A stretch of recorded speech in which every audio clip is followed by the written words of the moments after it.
actual preview. Some other people had said they were able to do that. When I called up, by the time I got to it, they were telling us no more previews. It was $50 for the autopsy and $50 for the toxicology. A supporter, a wonderful supporter, sent this in to us, and she gave us the whole official copy. It has no watermark on it or anything yet. So, but here it is. Okay, she's back. Are you back? Yeah. She's Yay. back. Okay. So Ryan has not seen this. Amy and I have seen it. And like I said, Ryan, so we've got this. We've got some things pulled so we can explain what each thing is. And then I have a timeline of events from the 8th through the 12th because Nicholas left Wisconsin on the 8th. He did not leave on the 9th. He left on the 8th. I don't know what's going on with her device, but we'll figure it out. It's all right. If she pops back in here, Ryan or Mac, We'll just pick up. Okay. Yeah. Yep. All right. So here we go. I've got this to present. Going to come down here. I'll put us down here. Hey, Missy. All right, guys.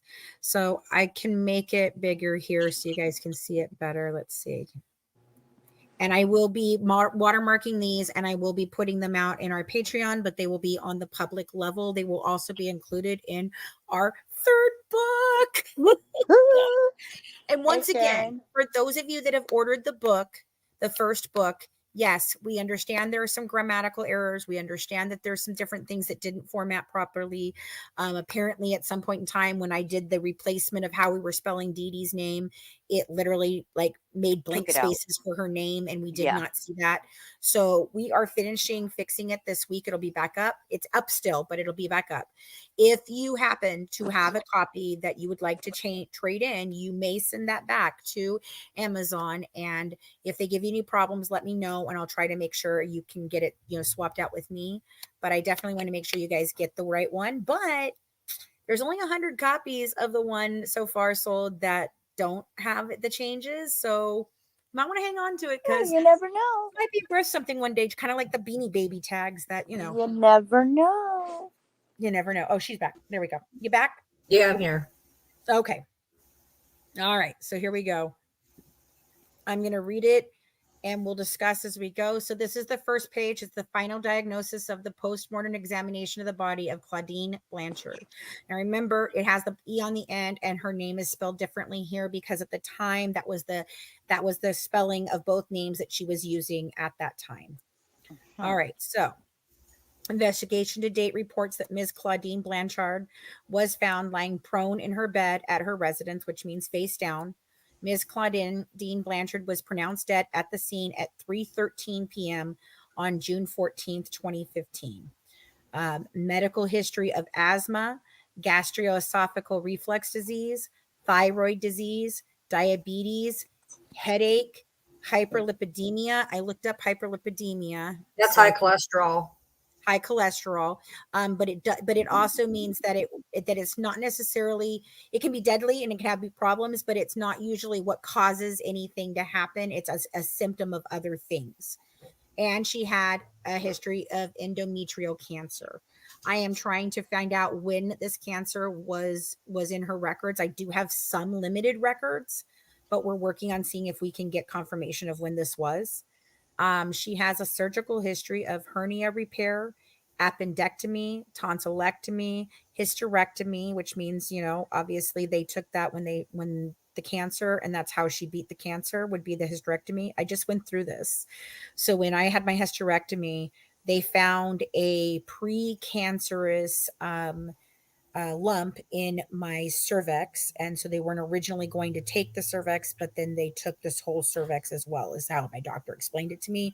So if she had the hysterectomy, it could have been because of the endometrial cancer, and they would make sure by removing it, it would then give her the best prognosis for it not spreading and it not being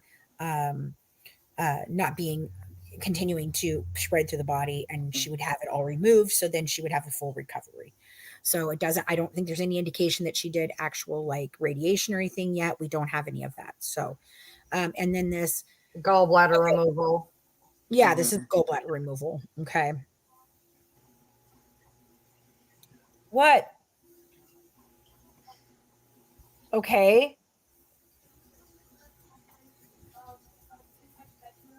Yes. Hold on, guys. You think at 11:30 at night when you got her. Is this good? She will return.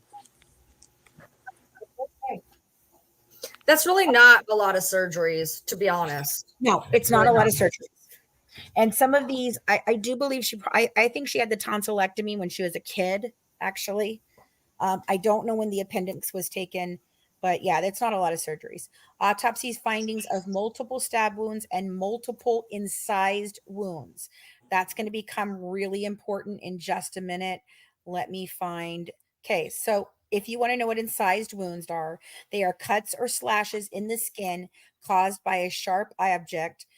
Incised wounds are usually longer than they are deep and can often have clean, sharp edges.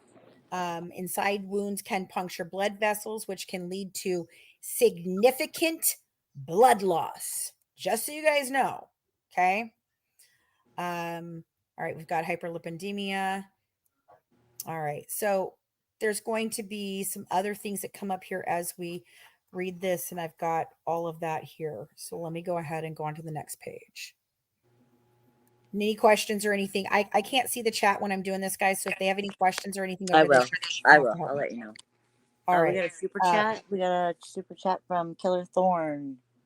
Oh, Thank you wow. so Thank you so much. much. Thank you. Thank you. Okay. So the toxicology is non-contributory, which means that nothing indicated in the toxicology could explain why she died.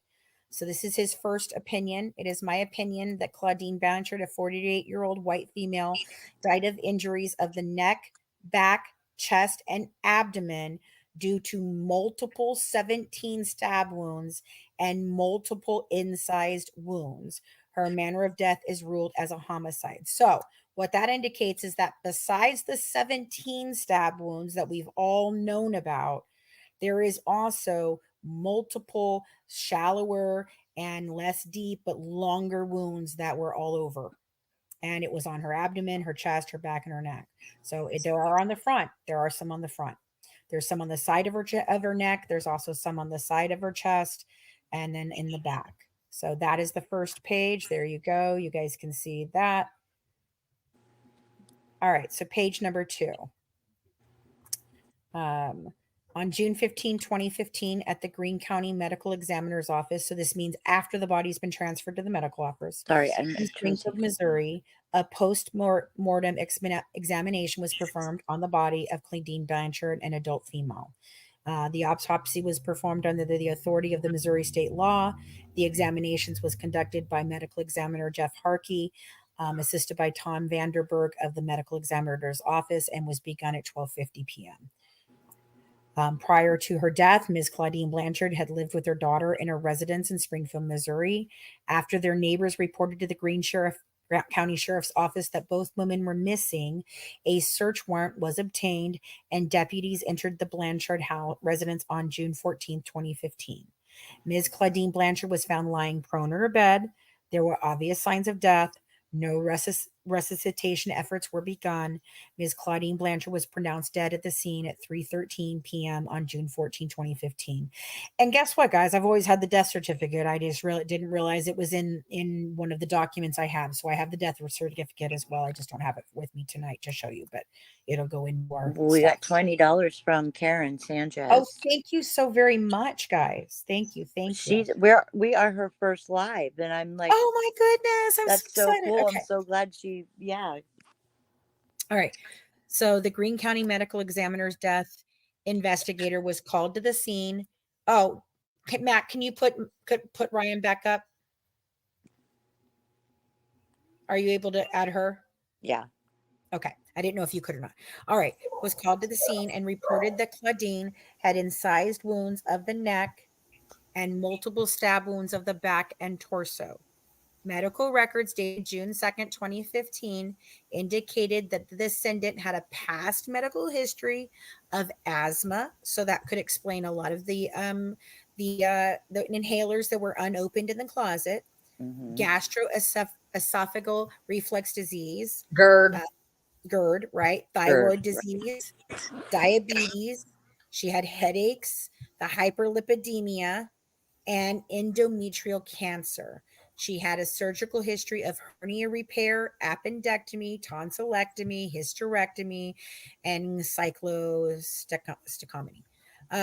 Her prescriptions medications were not listed in the medical record, but I do have them. So I will work on those and get those out as well. It was reported that the medications at the scene were collected by the Greene County Sheriff's Office. Okay, so that's that page. General observations now. The body was received in a body bag that was secured with a tamper evidence seal, and that was marked with the descendant's identifying information. A medical examiner's identification tag was on the left ankle. That's probably it, Amy, right there. Okay, that's what it is Yeah. then. So I think that's that. Because we were trying to determine whether the ankle bracelet on DeeDee was from the hospital or if it was from the medical examiners. From I'm going to say them, that's that they, probably the medical examiners. Yeah, they tagged The her. body was that of a well-developed, obese white female whose appearance was consistent with the given age of 48 years. The body measured 5'2", which is the same height that I am, in length, and weighed 255 pounds. Oh, thank you guys for the cash apps too. You guys are amazing. Thank you, thank you, thank you. The body was received clothed in a white nightgown with a floral print. There were multiple cuts in the upper back of the nightshirt, and these defects corresponded to the positions of stab wounds on the back of the descendant's body. The upper front of the nightshirt was bloody, as was all of the back of the nightshirt. There was a religious pendant on a string necklace that was about the neck, and cuts in the necklace corresponded to cuts on the back of the descendant's neck, which means while they were, doing what they were doing to her neck, they were cutting the string as well, but it was still there.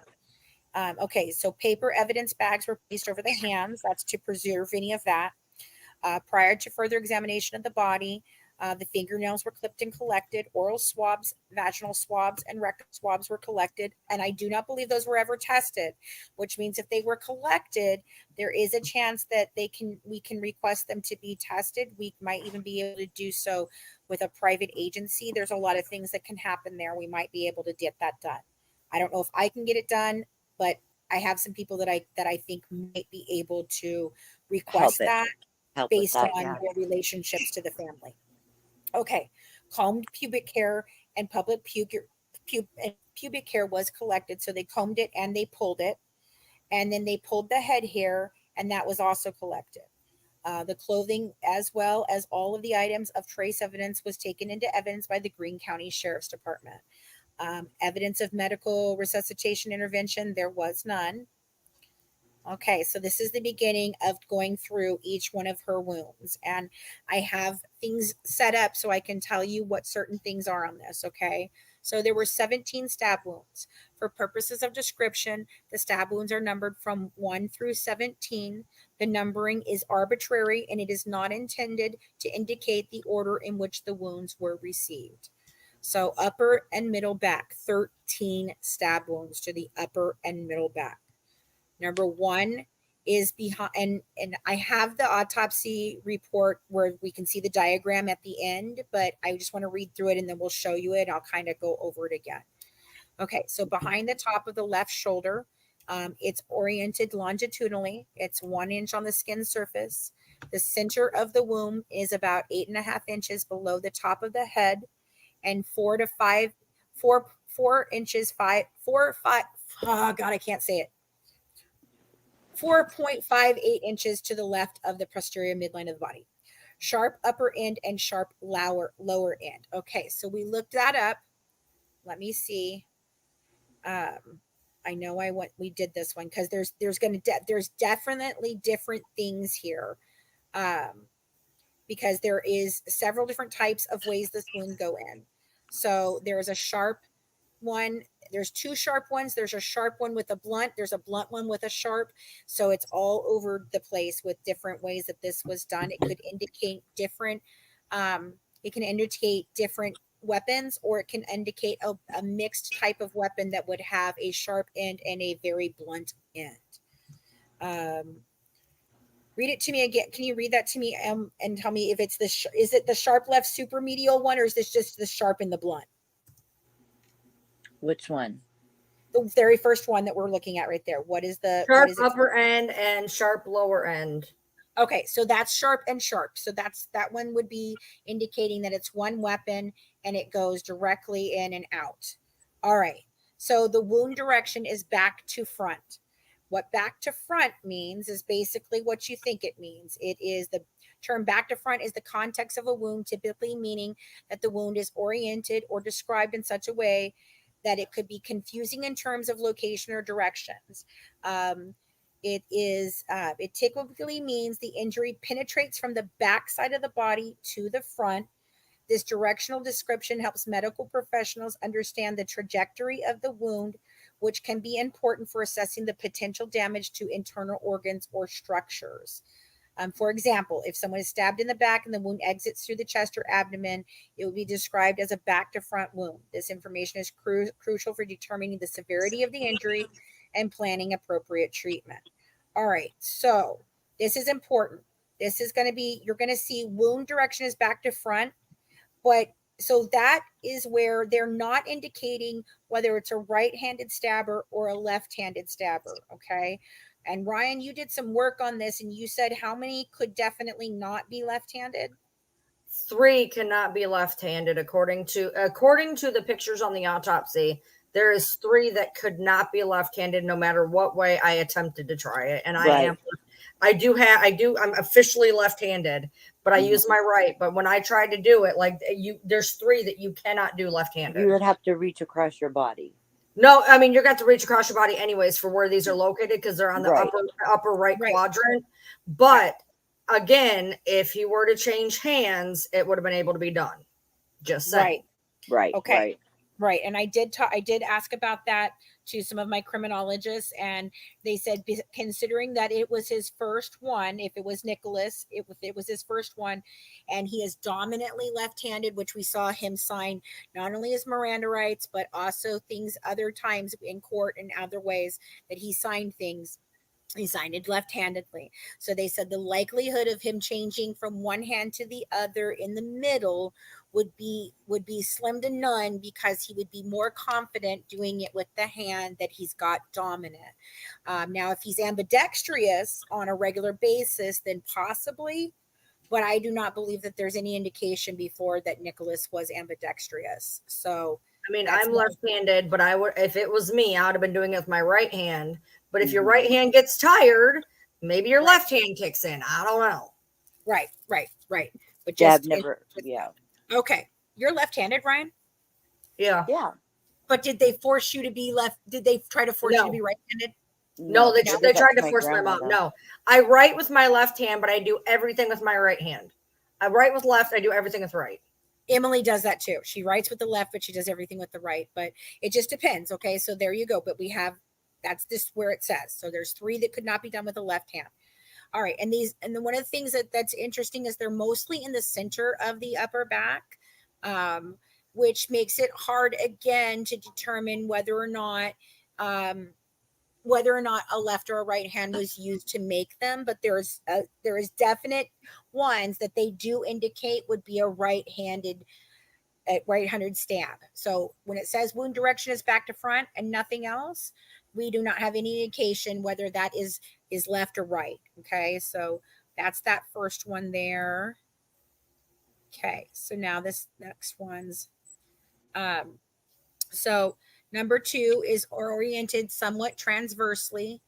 It's 5/8 inches on the skin surface. The center of the wound is 11 1/4 inches below the top of the head, and 5/8 inches to the left of the posterior midline of the body. Okay, so this is the sharp left superolateral end and a sharp inferomedial end. Let me tell you what that means. Okay, the term sharp left superolateral and sharp inferomedial end describes the direction and the orientation of a wound. Here's a breakdown of what these terms mean. Sharp wound. This indicates the wound was caused by a sharp object, such as a knife or piece of glass. Left superolateral. The left refers to the left side of the body. Superolateral. This is a directional term where superior means towards the top or upper part of the body, and lateral means towards the side. So superolateral means towards the upper and outside of the body. Okay, and then sharp inferomedial end is the inferomedial. This term indicates a direction towards the lower inferior and inner medial part of the body. Putting it together, a sharp left superolateral wound would be a wound on the left side of the body, located towards the upper and outer region. The sharp inferomedial end would be the end of the wound that is directed towards the lower and inner part of the body. So if you imagine a wound that starts in the upper and outer area and travels towards the lower and inner area, this would be describing as having a sharp left superolateral origin with a sharp inferomedial end. So you guys understand what that is, or do you need more? You need to ask questions, or do you guys get it? I get it. Okay. I spaced out. We're good. Okay. Wound direction is back to front. So again, we do not have the indication as to whether it's a right hand or a left hand.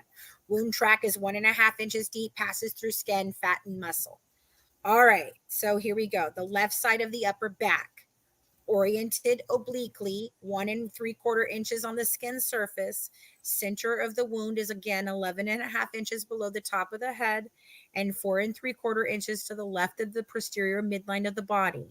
Again, it's a sharp left superolateral end and a sharp inferomedial end. So the same as this one, but here's where we get a difference.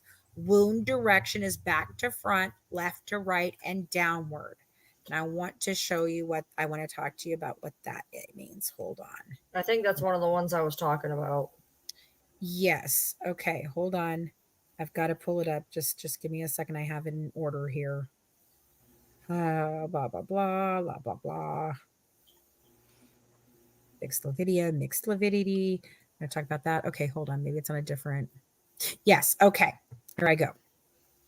If a wound is labeled as left to right, this means the stabbing motion was directed from the victim's left side towards their right side. Therefore, the stabbing hand would be the, hold on, where did I have it?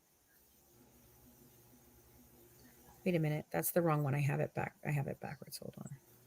Where did I go? Where did I get it? Damn it.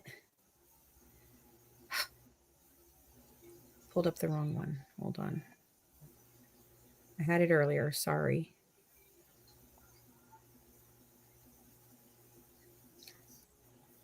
All right, I can't find that one. Let me explain it. Basically, it would go in. It would go in at the left and lean down to the right and go down. Yes. Okay. So okay. So hold on. Let me put us up here. All right. So look. So it was downward motion, meaning it goes downward into the left. And if you were left-handed, you normally would wiggle it and pull it out up to the right. But if you're right-handed, you're going to stab in the left and pull it out right up to the right. Okay. Right. So it's indicating a right-handed stabber in that one. Well, it doesn't have to do with pulling it out. It has to do with how it went in. It goes in and out. Yes, it goes in on the left and it comes out to the right. That's what it's showing. Is it's because it's a downward straight down. When it enters this way, it's coming this way, and when you pull it out, it comes up to the right. That's how it was explained in what I was reading earlier. Okay, back to this. So that would indicate a right-handed stabber. The wound track, this wound track is 5 inches deep through the skin. So this is pretty deep. Fat and muscle of the chest wall to where it penetrates into the left chest through the muscles of the third left intercostal space, perforates the upper edge of the lower lobe of the left lung at the oblique fissure, then perforates the inferior portion of the upper lobe of the left lung, perforates the posterior wall of the pericardial sac, perforates the posterior wall of the left atrium of the heart next to the mitral valve. This is where I think, in my opinion, allegedly for entertainment and educational purposes only, I believe this was the blow that hit her heart, and I believe that that was the beginning of her actually really dying. I Yep. think that was probably one of the death ones. Okay, so we've got center of the upper back. This one's oriented longitudinally, 7/8 inches on the skin, and center of the wound is 11.5 inches below the top of the head, 5.8 inches to the right of the posterior midline of the body, blunt upper end, and sharp lower end. The wound direction is back to front. Wound trek is 1.5 inches deep, passes through skin, fat, and muscles. So let me go up. So that was, hold on, what's that one? Is it blunt to sharp? Is that one, is that what that one is? Blunt upper end and sharp lower. Okay, let me go back. I have that one up here. All right. So I've got each one of them, how they're describing them. So let me, blunt upper end and sharp lower end. Okay. So the description of a wound as having a blunt upper end and a sharp lower end provides specific details about the wound's characteristics. Blunt upper end. This indicates that the part of the wound located towards the upper area of the body or the upper part of the wound's trajectory has a more rounded or less defined edge. This could suggest that the injury was made by a blunt force or object in that portion of the wound. The sharp lower end, this means that the part of the wound located towards the lower area of the body or the lower part of the wound's trajectory has a more defined or clean edge. This implies that the injury in this position was made by a sharp object. In summary, this description tells us that the wound has a transition from a blunt, less defined edge at the top or upper end to a sharp, well-defined edge at the bottom or lower end. This could happen in cases where an object causing the wound changes from blunt to sharp, or when a wound starts with a blunt force impact and ends with a sharper penetration. And this is the one that so right, let me keep either going. So okay. then I asked what type of weapon would cause a blunt upper end and sharp lower end wound. And this is what it came up with. A wound with a blunt upper end and a sharp lower end could be caused by a weapon or an object that combines both blunt and sharp characteristics, or by an object that changes its impact or penetration as it moves through the body. Here are a few examples of how such a wound might be created. So it could be a bladed weapon with a blunt handle. A knife or similar weapon with a sharp blade but a blunt or rounded handle might cause a wound with a blunt upper end where the handle made initial contact, transitioning to a sharp lower end where the blade penetrated deeper. It could also be a combination weapon. Some weapons might have blunt and sharp elements, for instance, like a tomahawk or a sharp blade on a hatchet. It can also penetrating object with blunt impact, an object that is initially blunt but has a sharp point, such as a spear or a projectile with a board, or with a broad blunt tip that tapers to a sharp point, might create a wound with a blunt upper end and a sharp lower end. Blunt trauma followed by sharp penetration. And this is the one I think that is most likely for this. And we can discuss this, but this is my bet. A wound could also result from a scenario where an initial blunt trauma, such as a form of a blunt object or impact, was followed by a sharp penetrating injury, such as a stab wound in the same area. For example, a blunt object might cause a laceration or contusion that is then followed by a sharp object piercing the already injured area. I don't know, say a 2x4 and then stabbing her. Just saying. What do Punching you her, guys think on that? Or punching her and stabbing her? What do punching you think? her, and I don't know. It sounds like she was really beat up. What are you thinking, Ryan? I'm just listening. Well, I mean, that's an interesting one. Do you have a thought on that at all? Well, obviously there was at least two weapons. I mean, I think, there has yeah. to be, because if they're all talking about sharp to sharp and then there's a blunt to sharp, there obviously has to be two weapons. Absolutely. Whether we could debate all day on what that blunt to sharp weapon is, but the point is, if there is a sharp to sharp weapon and a blunt to sharp weapon, those are two different weapons. There was at least two different weapons used. Yep. That is fact. Okay. Hold on, I just lost my place. I accidentally closed the thing. So hold on, I have to go back and get it again one more time here. Hold on. It doesn't matter if it's a junk knife. It did the work. It did the job.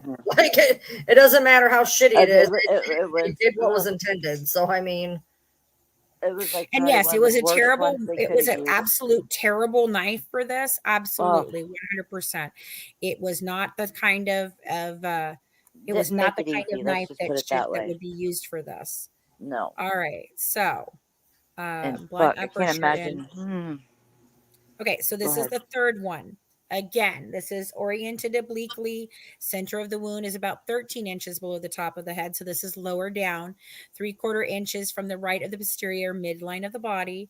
And again, this is the sharp left supermedial end and a blunt inferolateral end. Okay, I have that one too. So sharp left supermedial end and blunt inferolateral end. The sharp left supermedial end.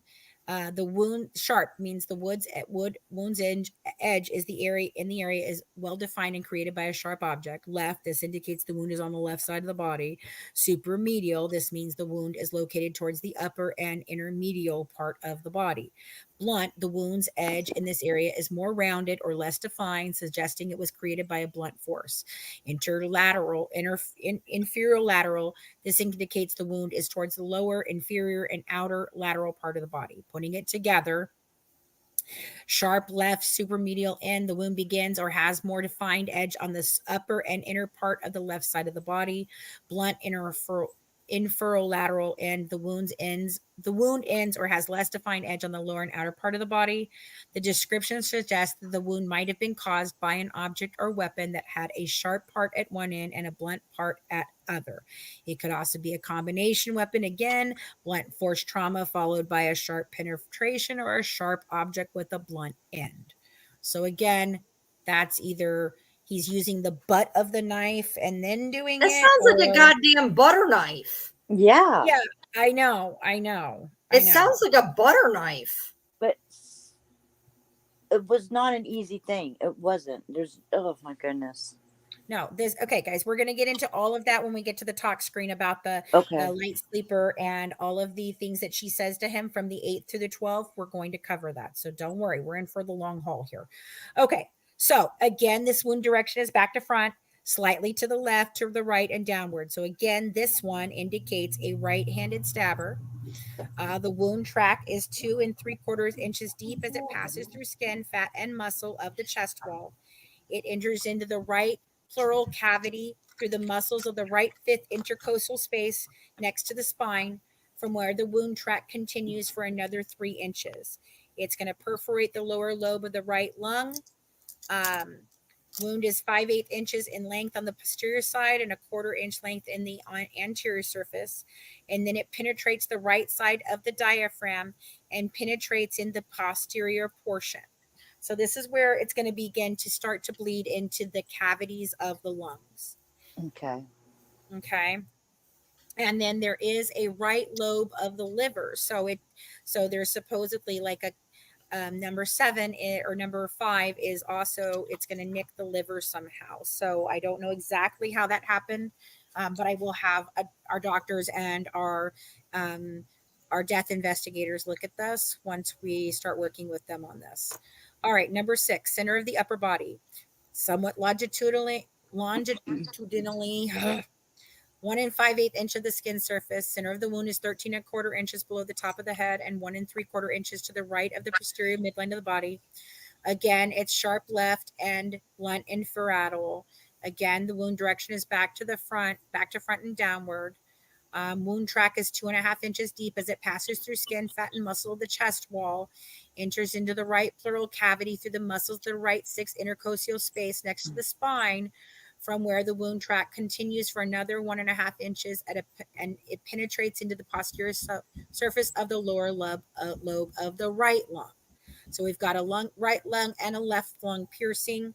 That indicates, yes, that these cavities did fill up, and I will address that in a little bit. All right, so now we're at the center of the middle back. Has 2 components, making it somewhat L-shaped. That's interesting to me. Longitudinal portion is, yes, 3/4 inch on the skin surface, and transverse portion is 1/2 inch on the skin surface. Center of the wound is 16.25 inches below the top of the head, and 2 inches. Why can I not get the 5/8? 2 5/8 inches to the right of the posterior midline of the body. It is sharp at both ends. The wound direction is back to front. Wound track is 1 3/4 inches deep as it passes through skin, fat, and muscle of the chest wall, enters into the right pleural cavity through the muscles of the right 9th intercostal space next to the spine, from where the wound track continues for another 1/8 inch as it penetrates in the posterior surface of the lower lobe of the right lung. So another piercing into the right lung. I'm still going to do all that, Abby. I promise. I'm still going to do all that in the kitchen. I promise. The washing the stuff. Washing the things, Abby. Okay. Okay. So now number 8, right side of the upper back. Longitudinally, 1 3/4 inch of the skin surface. Center of the wound is 9.5 inches below the top of the head and 3.5 inches to the right of the posterior midline of the body. Sharp upper end, blunt lower end. So again, we've got, is he hitting her with the knife on the one end and then the other, or and this one, I think that could be. I think this one could have gone in sharp, and I think that maybe this one went a little further in, and so the butt of the actual knife would have been maybe hitting it at the end there as it's going, the blunt lower. And Craig said he noticed, because Craig does a lot with knives, and he noticed, yes, it was a curved blade, serrated blade, but when Nick does talk about it getting stuck in there, it is possible that that's what's happening, is because there's a little piece that like kind of hangs down and comes, and then it has another part before it gets to the actual handle. So it's like a little hook that comes down from the blade, and then there's another little, tiny bit that's just straight blade, nothing there, no cutting or anything, and goes right into the end. So he said, if he was having a hard time getting it out, that little hook could have been the reason why it was having a hard time. Just so you guys know, I'm trying to be as detailed and honest about this as possible, because I'm not trying to look for anything other than the truth. Right. Would cause a wider gash. Yes. Struggling to pull it out. Right. We'll be able to look at that with the crime scene photos. Okay. So again, this wound direction is back to front, right to left, and downwards. So another right hand stab. Wound track is 4.5 inches deep, passes through the skin, fat, and muscles. So this is one of the deeper ones. Okay, so number 9, right side of the upper back. So now we're switching to the other side. So we've got the right side, the center, the left. So here we are, oriented obliquely, 1.5 inches on the skin surface. Center of the wound is 11.5 inches below the top of the head and 3.5 inches to the right of the posterior midline of the body. Sharp left, supermedial end, and sharp inferolateral end. So again, we've talked about that. Right. All right. This one again is one direction is back to front and slightly left to right. There's one of the problems. That's one of the ones I'm talking about. Yeah. Slightly left to right. You can't. You'd have to do this. You'd have to go like that. It's not going to. If this is the body, no, it's awkward. Show it again so they can see you. Let's say this is DeeDee. Okay, hold on. I'm going to go straight to the. Okay, this is DeeDee. This just have. No. Okay, there we go. All right, this is DeeDee and this is her head, and Nick is straddling her, and he's using his left hand. He's going to go over it like this. Now, if it's going like this and it's facing left to right. Now you're telling me if this is DeeDee's body and he's going over, that would work. But if it's facing this direction, now you are stabbing like this. Nobody is going to stab like this. That's not going to work. You cannot left-handedly do that. I've tried. It's not working. It does not work. Working. And if you guys remember, I'm going to put me, hold on. If you guys remember, God, I'm getting good at this. I didn't realize I could change the view and shit like this. All right. So now if you guys remember, in the middle of the back, up at the top there, we did see what we thought would be a handprint. It's very small. It's darker in oxidization than the other wounds and things. So it was coming across this way. If it's coming across this way, there's no way that can be a left hand coming across that way. It would have to be this. And right next to that is one of these stabs. So no way it could be this, like she's saying. It would have to be this. The wound is facing, the one I'm talking about, the one this one is facing 11-4. You can't, with the left hand, you can't do 11-4. You can do 7-2, but you can't do 11-4. It's facing 11-4. You'll see it on the autopsy. Right. Okay. So are we on number 10? That number 10. Okay. So that was number 9. Number 10, we've got it oriented obliquely, 1/4 inch on the skin surface. Center of the wound is 10.38 inches below the top of the head, 4 to 5.8 inches to the right of the posterior midline of the body. Sharp left, supermedial end, and sharp infralateral end. Again, wound direction is back to front, right to left, or left to right, and downward. Again, that's a right-handed stabber. Wound track is 5.5 inches deep, passes through the skin, fat, and the muscle. All right, number 11. Again, we'll go, that's all there. Again, it's the supermedial, sharp, so left to end. Again, right-handed stabber. Number 12. This again is where it just indicates wound direction is back to front. So that could be either one. This is an interesting one. Okay, so this is lower in the body, 15.5 inches below the top of the head, 6.5 inches to the right of the posterior midline of the body, 6.25, sorry. Wound track is at least 7 inches deep. It perforates the skin, fat, and muscle of the body wall. It penetrates into the right chest cavity. It penetrates 1/4 inch into the posterior surface of the lower lobe of the right lung. So that's a very deep wound.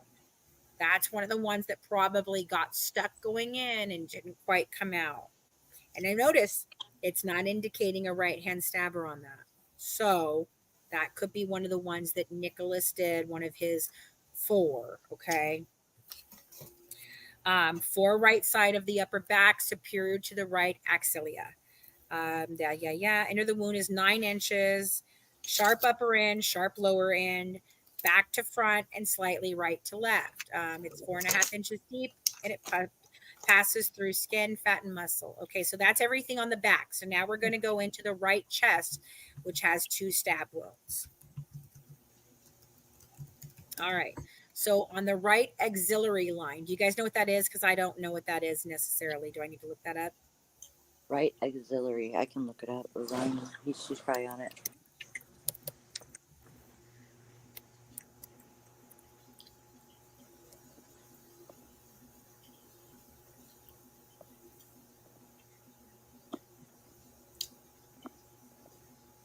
Under the shoulder joint where the arm connects to the shoulder. That's what it does. Okay. All right. So it's oriented nearly transversely. It's a 1.5 inch on the skin. Center of the wound is 17 inches below the top of the head and 9 inches to the right of the midline. Sharp posterior end and sharp anterior end. Wound direction on this one is again right to left, right-handed stabber. Wound track is 4.25 inches deep as it passed through skin, fat, muscle of the body wall. The wound track then continued another 3 inches as it passed through the lower recess of the right pleural cavity, then perforates the base of the lower lobe of the right lung, then perforates through the lateral edge of the diaphragm, and then penetrates into the right lobe of the liver. So this all is right, on well, go ahead. I just want to say something. When it says that the wound track is right to left on the front of you, right to left would be left-handed. If I were to do that, it'd be right to left. That'd be a left-handed. Okay, so that is a left-handed because it's on the front of the body, right? Right. Yeah. Okay, I missed that. That's the one thing I did miss. Okay. Yeah. So that would be left-handed. That would be left-handed. So that's another one that we could say Nick did. I know that they had talked about ones by the collarbone, so that this we're in the right area, because at the trial they were talking about ones by the collarbone. Right. Okay. So then there's the right super. Yeah, there we go. Supraclavicular. This is the one by the collarbone. Okay. So this is obliquely. Hold on. Wait a minute. I want to read. Hold on. Let me look up one word there.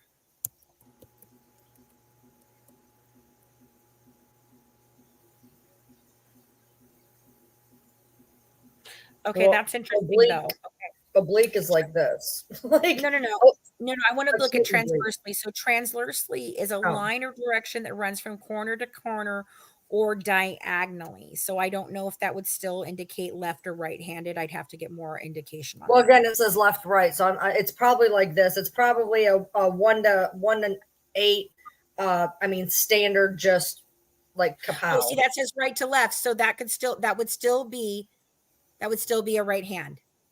No, right Yes. to left, it'd be left-handed, but No, wouldn't it be okay? No, like if you're on the front, because on the back, the ones that were left to right were indicated as being a right hand stabber. On the front, it would be right to left. That would still indicate a right hand stabber, right? well, it depends on if they're considering right the top or right the bottom. That's the problem. Okay. Okay. I mean, that would change everything. It doesn't say Okay. whether the top was right or the bottom was right. So Okay. So that one I'll get more clarification on. Sharp left, superlateral in, and sharp inframedial in. Wound direction is downward. Wound track is 1.5 inches deep. Passes the skin, fat, and muscles. In association with 6 stab wounds that penetrated in the chest, wounds 3, 5, 6, 7, 12, and 14, there were 250 milliliters of blood and clots in the right chest cavity. There were 500 milliliters of blood and clots in the left chest cavity. And there were 100 milliliters of blood and clots in the pericardial cavity. All right. So Natasha Cooper likes to tell everybody that she bled out internally. Let me explain this to you. All right, hold on. I've got to see if I did it right here or if I did it in another area. All right, I think it's this one right here. Close that. Okay. all right. There was 1 cup of blood in her right chest cavity, 2 cups of blood in her left chest cavity. I'm looking it up. I'm looking at it. I'm looking at it right now. Okay, listen, an estimated blood volume of weight is 255 pounds in a woman that's 255 pounds, that's a female. Their average amount of blood that they have in their body is 7,518 milliliters. If you do milliliters to gallons, that's 1.98 gallons. All right, you might be right on the cups. So yes, so cups. I know, because I'm staring at it. Right. Okay. No, I just knew I had the other information about okay. it. 250 milliliters is 1 cup, 500 is 2 cups, and 100 milliliters is about a third to a half of a cup, about a half a cup. And people have more than a gallon of blood in their body. Right. They have a lot more than a gallon of blood. They have like 6 or more. So that's not accurate. Well, I think it's actually, we had to look it up and I was wrong about that. I think it might be close to 2 gallons. So what that indicates is that less than 10% of the blood in her body was left inside of the cavities. So that's less than 10%. Where did the rest of the blood go? Yeah. There's like 3/4 of it that's not in a lot of internal bleeding. It's not a lot of internal bleeding. Okay. I lied. They only have 1.4 gallons. My bad. What? Only because if there was Killer Thorn, she would have been very blue, very purple. Right. Okay. Now there's that's something why that we was say there we was don't think there it was was internal. something that's used, and I don't know if I've gotten to it yet or not, but there's a word that they're going to use, 2 words. It's called visceral pallor. And when I looked that up, what that means is a whitening of the skin because of loss of blood, not internally, internally. It's not in the mattress, child of God. I know you have said this over and over again. It is not in There's the nothing mattress. on the mattress. There's There nothing is on the nothing mattress. on the mattress. There are Nothing. okay, no problem. There are only 3 small pieces, small blood spots on the top of the mattress. It did not go down into the mattress without being all over the mattress. Okay, thank you. Right. All right. So generally we have about 1.5 liter or 1.5 gallons in there. But what I was saying about the visceral pallor is an indication of the whitening of the skin. All right. No, there's no blood on the mattress. Nope. It's Nope. very, very small amount. All right. Yeah, I confused liters and gallons too. So did Amy. We all got it. I do think, hang on, I do think they did check a drain. There's a picture of that in the crime scene photos. Child of God, I know that you're just asking, but you know what? You don't have to tell me to calm down. I have every right to feel the way I feel. And if Goodness. you Don't, Continue. yeah. one, Let's don't not. do that because I will put you out for the night. All right. So visceral pallor means the whitening of the skin.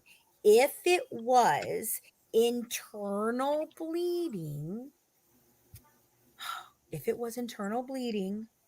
then it would be.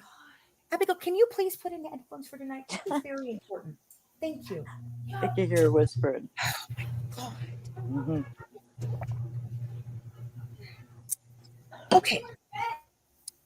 Visceral. You know, you're gonna wake your dad up and he's gonna be very angry. No, Abigail, I haven't been on live for over a week. Shut up and go to bed, please. Thank you.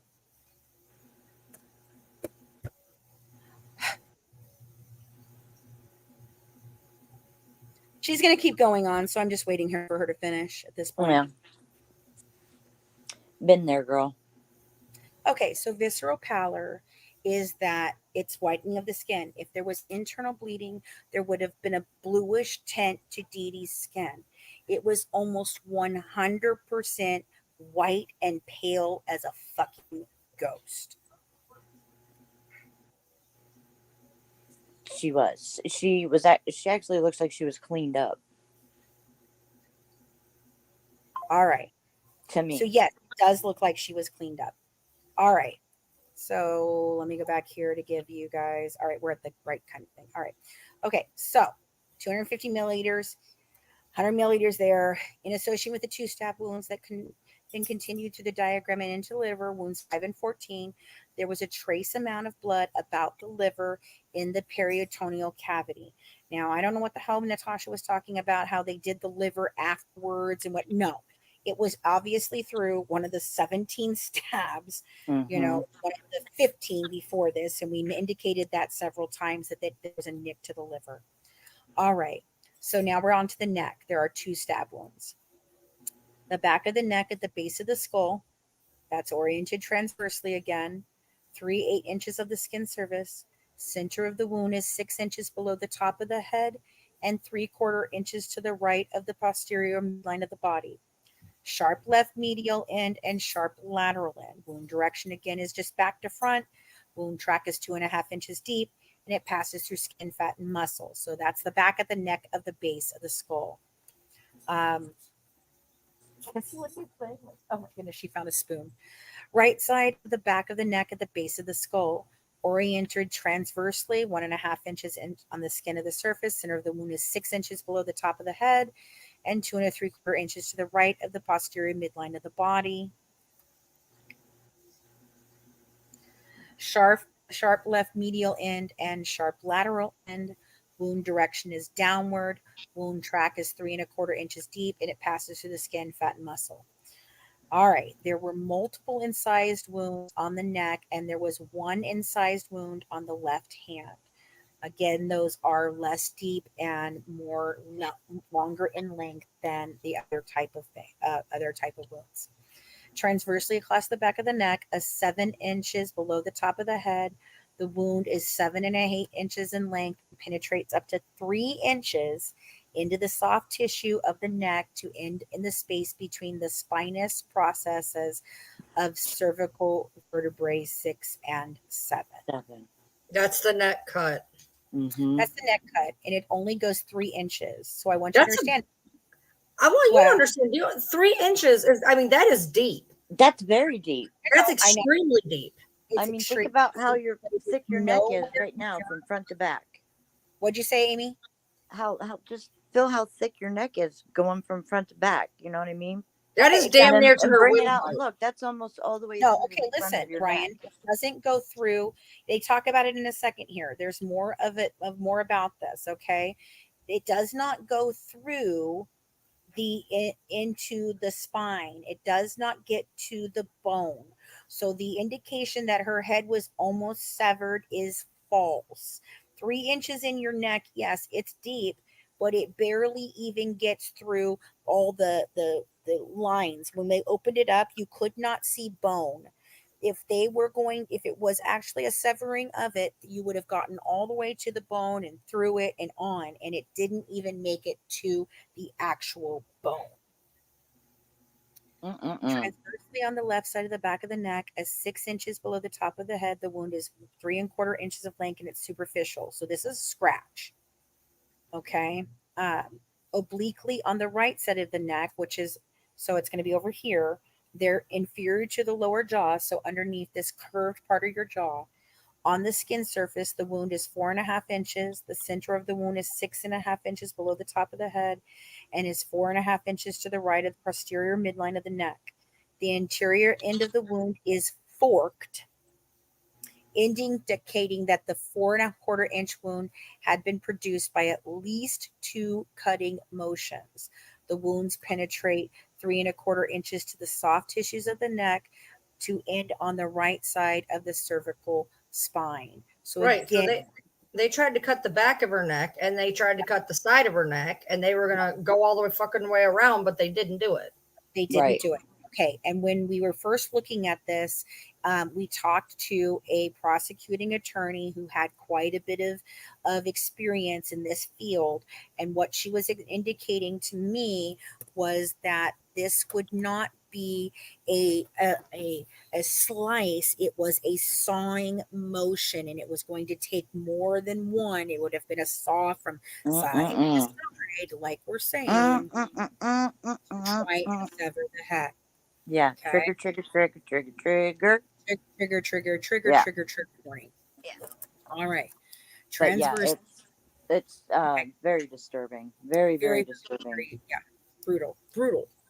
Transversely, remember, she tried to think of ways that, was going to be less painful for her mother, But I and mean, it's so disturbing when it was as simple as her just just leaving. leaving, which Like which shit. we're going to show to you in the text messages that she had every opportunity to do so in those days that Nick was already there. All right. Transversely on the right side of the neck, there are multiple long parallel superficial cuts. The Might want to put center. it back up on the screen. Yeah, we're not. We don't have the thing up yet. Oh, sorry. Thank you. It's okay. There we go. All right. Transversely on the right side of the neck, there are multiple long parallel superficial cuts. The center of the cluster of cuts is 7¾ inches below the top of the head and 4¾ inches to the right of the posterior midline of the neck. On the left hand, there is a superficial cut, 3¼ inches in length. The cut is on the radial side of the dorsal aspect of the fourth digit. So that's the cut on the hand.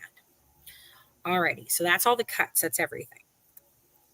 External examination. The body was cool and is in an early state of decomposition, characterized by the passing of rigor mortis, drying of the fingertips, darkening of skin in the face, and skin slippage on the face and upper chest. Fixed lividity was present anteriorly. I want to make sure I know what that means. At the front of the body. Okay. I want to make sure you understand something, though. Let me go back up here. Ryan and I have talked about this. Amy and I have talked about this. So, oh God, I don't like that at all. Okay.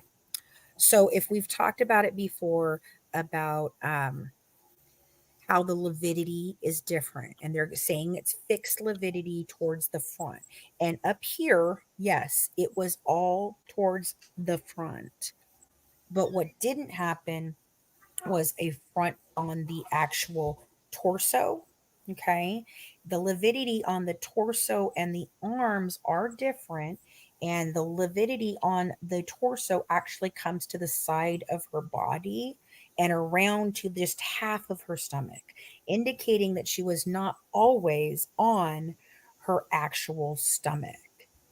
So that would indicate a moving of the body. And if it is done before between 2 and 4 hours of the death, then that can switch the lividity at that point. And it would be mostly to the front and anterior, but there were other places that it was not front and anterior.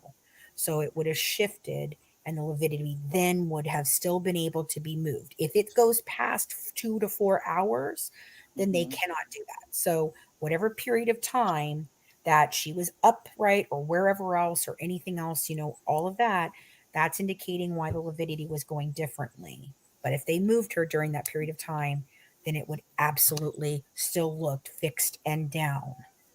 Does that make sense? Mm-hmm. Brian, does that make sense? Yeah. Well, you talked about this though. Your friend had said something about the lividity, right? Well, no, I still want to finish reading whatever it says because it's saying anteriorly, which would mean she was on her stomach. But to look at the pictures, it is not right. just Exactly. there. Right. Okay. But it didn't say where. So that's what I'm saying. There's an indication of it being on the side and to the front, but most of it is to the front, indicating if she was moved before she sit into a specific part of rigor mortis, then it would be that way. That's what it is still double jeopardy. She still got it for murder. It is still double jeopardy. Continue. Okay. There are definite ways that dual sovereignty can come into this. We will talk about We're not talking about that. That's not what we're talking about. Somebody made a comment about it not being technical double jeopardy. It is at state level. It is. Yes. All right. The scalp hair was light brown and was short. The earlobes were cosmetically. We don't see it. Oh, fuck. Is that one? Okay, there we go. There you go. The scalp hair was light brown and was short. The earlobes were cosmetically pierced. There were body fluids on the face and the nose and in the mouth. The ears and nose were otherwise unremarkable. Now, I know that Natasha seems to think that that means that the actual thing, the nose was not broken. However, my husband brought up a point, and he's broken his nose several times. He says that the nose is mostly not made of bone. It's mostly made of cartilage. So a fracture may or may not show in anything, and it would be unremarkable unless it is slightly, he said you would indicate a nose being broken more by the position of it. And if you look at DeeDee's face, there is definitely some off-centeredness of the nose, and it is definitely pressed in. And no, it did not happen from her just laying on her freaking face. Oh my God. Anyway. Mm-hmm. Do you have anything else to add to that, Ryan? No, but it also did talk about skin slippage of the face, which could also be a problem as to why the nose was moved. Because if there was skin slippage on the face, that could make the nose look like it was broken. Yes, exactly. And she did, and it also talks about the fact that she was bleeding out that ways too. All right. The eyes had a white scleria and injected conjunctivae. I don't know what that means. Cloudy cornea obscured in the irises. The neck was obese and had no discernible masses. The thorax was symmetrical. There was postmortem puncture wounds in the right upper quadrant of the abdomen, which means after death. No, before death. No, that's after death. Postmortem. Postmortem. There was a postmortem puncture wound in the upper quadrant of the abdomen. Now, I know that a certain other person had said that was from the medical examiner, but they wouldn't have included that in the autopsy. Right. Okay. So there was no, because they go through a whole way of what he did and how he did it. So that's all explained in some of these pages. There was the scar from her gallbladder. Yep. That's a gallbladder scar. So that's that. There was a transverse 5-inch scar across the lower abdomen. The abdomen was obese. The external genitalia was that of a normal female. She had the left tattoo on the left side of the body, and there was tattoos on the lateral sides of the body, lower parts of the legs. There was a longitudinal scar on the back of the lower part of the left leg that probably happened when she had her accident where she almost severed her foot. in Louisiana, and that grandpa had to take care of her for several weeks. The extremities and back had no significant deformities or any other abnormalities. There was nail polish on the fingers and on the toenails. All right, so this basically just says everything they did and how they did it. I'm not going to go through this very much. I don't think there's a whole lot here that we have to discuss other than the fact that this is what he did. There was no there's nothing wrong with her heart. There's nothing wrong with the ventricular posterior thick left. Okay, but the heart was enlarged. The heart was enlarged, yes. So that's right. I remember that. So the heart was enlarged. So it's a little over, with an average weight of 240. Yeah, the heart had an otherwise unremarkable epicardial surface with a moderate amount of epicardial fat. The coronary arteries had no evidence of anthrose, whatever, and there was nothing. Okay, but I did look into this. Hold on. I don't remember if I have it right here. Let me see. No. Okay. But basically it's just saying that, yes, there was an enlargement of the heart, but no, the heart is not what caused her to die. All right, here we go. Major arteries and great veins had normal distributions. So they're the respiratory, the larynx and the trachea were unremarkable. Right and left lungs were partially collapsed due to the hemothoracis. So basically, no, there's a difference between livor mortis and rigor mortis. There are two different things. Livor mortis is the pooling of blood in the body due to gravity and the lack of blood circulation after the heart stops beating. Rigor mortis is the stiffening of the body's muscles after death. Right. They are two different things. Right. Okay, I just learned about the liver part yesterday. So yeah. These people aren't alone with not knowing. Okay, so she did have problems with her liver from due to the hepatic fibrosis and also perineum that was yellow, tan, and greasy from fatty change. So she was having problems with her liver. Fatty liver. Yeah, she had a fatty liver. There was no significant with that. Nothing in there. Ambulatory stomach had 300. Okay, here we go. The stomach had 300 grams of contents consisting of food. No pills were seen among the stomach contents. So, approximately, where is it?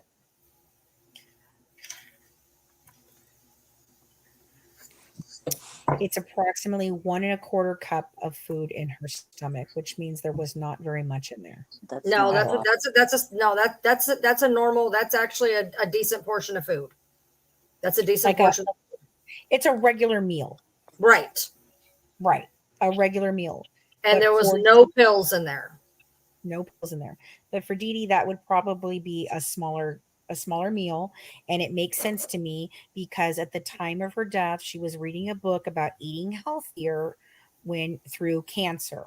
And I put that out the other day, debunking the fact that DeeDee had all these dummies books and everywhere. Oh, cancer for dummies. No, it wasn't cancer for dummies. It was diabetes for dummies. She had diabetes and it was eating healthy through cancer. If that was just there for faking Gypsy's cancer, why would she need to know how to eat healthy through cancer? That makes no fucking sense. All right. The pancreas was normal. It says she took a pill, misbehaving. It says she took her sleep meds, which were pills. Also, her tox screen was completely empty. Yeah, I have more on that when we get to the tox screen. Okay, so kidneys, each kidney was fine. The uterus was gone. The fallopian tubes in the ovaries were surgically absent, except for the above noted injuries. Everything was fine, free of any significant abnormalities. All right, now we're going to get into tox screen analysis. Okay, so they took vitreous fluid, pericardial cavity blood, and liver was submitted to the St. Louis University Forensic Toxicology Lab for toxicological screens and analysis. Toxicological screening of the blood was negative for drugs of abuse, and no alcohol was detected in the blood. Okay. And so basically this goes over a brief of everything we already talked about. Okay. There's the enlarged heart, all of that. So here we go. So this is just includes his opinion. It is my opinion that Claudine Blanchard, a 48-year-old white female, died of injuries of the neck, back, chest, and abdomen due to multiple 17 stab wounds and multiple incised wounds. He signs it there. All right. So now we've got, this is where all the things are. It indicates, so this is right here. This is where that one little nick goes in. 4, 10, and 11. Look at 4, 10, and 11. 4, 10, 11. Look at those. You can't do those with the left hand. You can't do those with the left hand. No, you definitely can't. You definitely can't. So 4, 10. 10 is the one I think I was telling you that it was right here with that. Yeah, 4, 10, and 11. You can't do with the left hand. You can't. That's that. That's the stab wounds. Okay, so there was one on her underneath. That's the one I told you it was in the atrial body line. That's that one. Okay. And then here is this. So that's an incised wound to the side. This is the sawing motion that we were talking about on the side. This is the one across the back. Okay, hold on. If you look at images 3 and 4, don't tell me they weren't trying to saw off that woman's neck, because it's across the back. Absolutely. They were absolutely trying to saw off that woman's fucking head. Right. And they realized it took a lot of fucking strength to do that. Now, this under here, I don't know if that's just the drawing or if that's like a nick under there. If it's a nick under there, then my thought process is that somebody came up from behind her, held a knife to her throat, and told her to move. But I don't know. Amy thinks I think it's part of the drawing. It could just be part of the drawing. So that's that's the difference of that. So I don't know. All right. Yeah. So we've got those. And we've got the one thing on her cut on her finger. It's very tiny.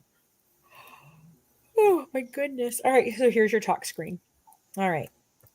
So no alcohol. That's all negative.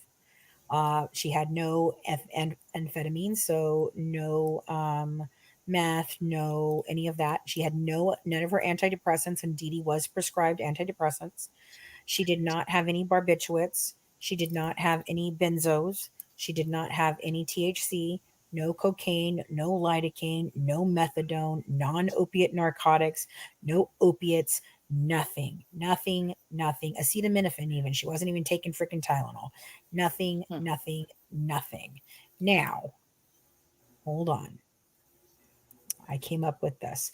Now, there is lots of different things, and I talked with our doctor that's on this too, and she said she would need some more information to give a real thought process as to how long it would take for these things to leave her body. But according to a timetable about the benzos, it stays in one system, and it dependent on number of factors and timelines, but in the general sense, Valium can stay in there 10 to 30 days, Xanax is 5 days, Klonopin is 5 days, Ativan is 5 days. Okay, but that's specific half-life. That's half-life of a body that is producing something that can let it out. When the body ceases to function, it is no longer going to break down those things, which is why. So everything with that being negative, it's not because she sat there for 5 days. No. When the body ceases to function, it stops producing it to push it to the kidneys to push it out, because the body's no longer functioning. So if there's nothing in her blood, there was nothing in there. And it also says that it took samples from her heart and her liver, etc. They didn't just pull a screen. They checked tissues. They checked from multiple areas, as you would in a toxicology report. Right. So we're looking at a minimum of 5 days beforehand, all the way up to 30 days beforehand, that DeeDee was likely not taking any medications, which would mean maybe Gypsy was withholding them. Brandy has a different thought process on this. Her thought process matches the thought process of my daughters that kind of put this out as on a lark, that it could have been that DeeDee and Gypsy came together, decided she was dying and she should, go ahead and stop taking everything and die. And the only way for her to make sure that, yes, it has no indication of any of the pain Oh, meds, there's no one hell of nothing. a way to go. Right. Okay. Exactly. It would be one hell of a way to go. But, and then come up with the fact that it has to be brutal to cover up everything else to distract from it. I do not subscribe to that. Okay. I do not subscribe to that. That is Brandy being very compassionate to Gypsy. And I told her that I have empathy, not compassion. She has compassion, not empathy. It is very different of how we look at things. That's why I'm going to take prosecution and Brandy will be over on the defense side of things when we do our documentary. She's agreed to help out. Okay. That liquid syrup would not be one of the drugs they tested for. No. No. Now, Amy, you were talking about why you thought maybe some of the and medications were labeled. Do you want to talk about that for a minute? Oh, I thought that possibly DeeDee put, the labels on it so Gypsy would know what medication to give her. Right. Just one thought. Right. Right. It is one thought. Because it was weird that there's writing sleepy time med and shaky, the shaky thing. Yeah, it's Right. Okay. And I do believe the reason that I'd always said that I did not believe that Gypsy was taking the taking narcotics or any of that shit or was addicted to pain pills or anything was because I was told that, and we've never seen it. I was told that when they took her to the hospital after they picked her up and they took her to the hospital, that there was nothing found in her system. That could be a lie. Okay. It could be a 100% fucking lie, but she did not have any withdrawals. So I do not think she was taking them with any like actual would have come up under opiates. Yeah, okay, we're telling you there's nothing in yeah, her system, guys. Nothing. There was yeah. There's nothing. nothing at all. And Nothing. yet she was insulin dependent. So Nothing of a toxic level. Let's just say that. There's nothing at a someone's getting a toxic different tox level. report on Tuesday. No, Sherry, I was going to get a different tox report on Tuesday. There is no other tox report. This is the full thing. Yeah, we got it all. Okay. Yeah, this is the whole thing. So, right. I'm so angry right now too, Misty. You have no idea how pissed off I am. Yeah. All right. So, what were we talking about? Damn it. You asked me about the sleep time medicine, not Yes. staying Okay. in the system. Not seeing it in the system. Okay. So what we're looking at here is basically nothing was in DeeDee's system. And she told him that she went to bed that night. She told him she went to bed that night. She took her sleepy medication. She's lying on her stomach. And the only reason that I can think that she would have told him that was for the explanation of if she's asleep and doesn't move, then he would understand that, oh, she's just conked out, not Mm-hmm. dead. And I personally believe that what Nick is going to take to the grave is that DeeDee did not make any noises. I think that she was already gone. And I think that he was coerced into basically taking the rap for this. And I don't know why. I really don't know why. Now, could it be that he still believes that he did this the four stabs that actually unalived her, and killed her, and he thinks that, and so that's what he believes? Yes. But I don't think she was talking. I don't believe she was saying anything. And I believe the things that happened to her beforehand is where the please don't hurt me gypsy and the I'm not dead yet. Again, I am indicating that this happened on a different date than what Gypsy is saying, and I'm going to show you why I believe that in a minute. He does probably think he actually believes that. Dana, we're going to go through a lot of that, okay? I get toxicology screens because of my heart attack to prove I continue my meds with nothing else. Right, exactly. All right. So let me get through the rest of this. So basically, nothing, nothing, nothing, nothing. And then this is just they did the blood, they did the liver, they did the vitreous, they looked at alcohol, everything there, received in the lab. This is basically all of that good shit there. That's that. Notice of circumstances surrounding death. So this is descendant's neighbor called GCSO to report the descendant and her daughter were missing. Neighbors had seen no activity and had not been able to contact descendant since Wednesday night. A neighbor is reported to have entered the residence through an unlocked window. He did not, but did not see anyone in the residence. Deputies saw a post on the defendant's Facebook stating the bitch is dead. A search warrant was obtained, and deputies entered the residence to find the descendant in the bed. Descendant is prone in her bed with covers pulled up to her mid-back. Dried blood is notated over descendant's back and on the bedding. Several defects can be seen in descendant's nightshirt and in the sheet over her back, right there. Like I said, stabbed through the freaking covers. Descendant's arms are bent under her in a typical sleeping position, which does not show the lividity of that. Those freaking things do not look like that. There is a small area of blood beneath descendant's head and shoulders on the bed. Multiple stab wounds are noted to descendant's upper back and right side of her torso where her nightshirt is lifted. An incised wound is noted to the back and right side of the neck that is several inches in length. Bags are placed over her hands. When covers are pulled down, there are apparent blood smears on descendant's right lower back and flank. Body is secured in a body bag for transport. Deputies advise that there are additional Facebook posts that indicate that the descendant's daughter was also killed, but she has not been located. That, my friends, is all of the pages of that. There's no strangulation. It doesn't say anything about a cracked hyoid bone.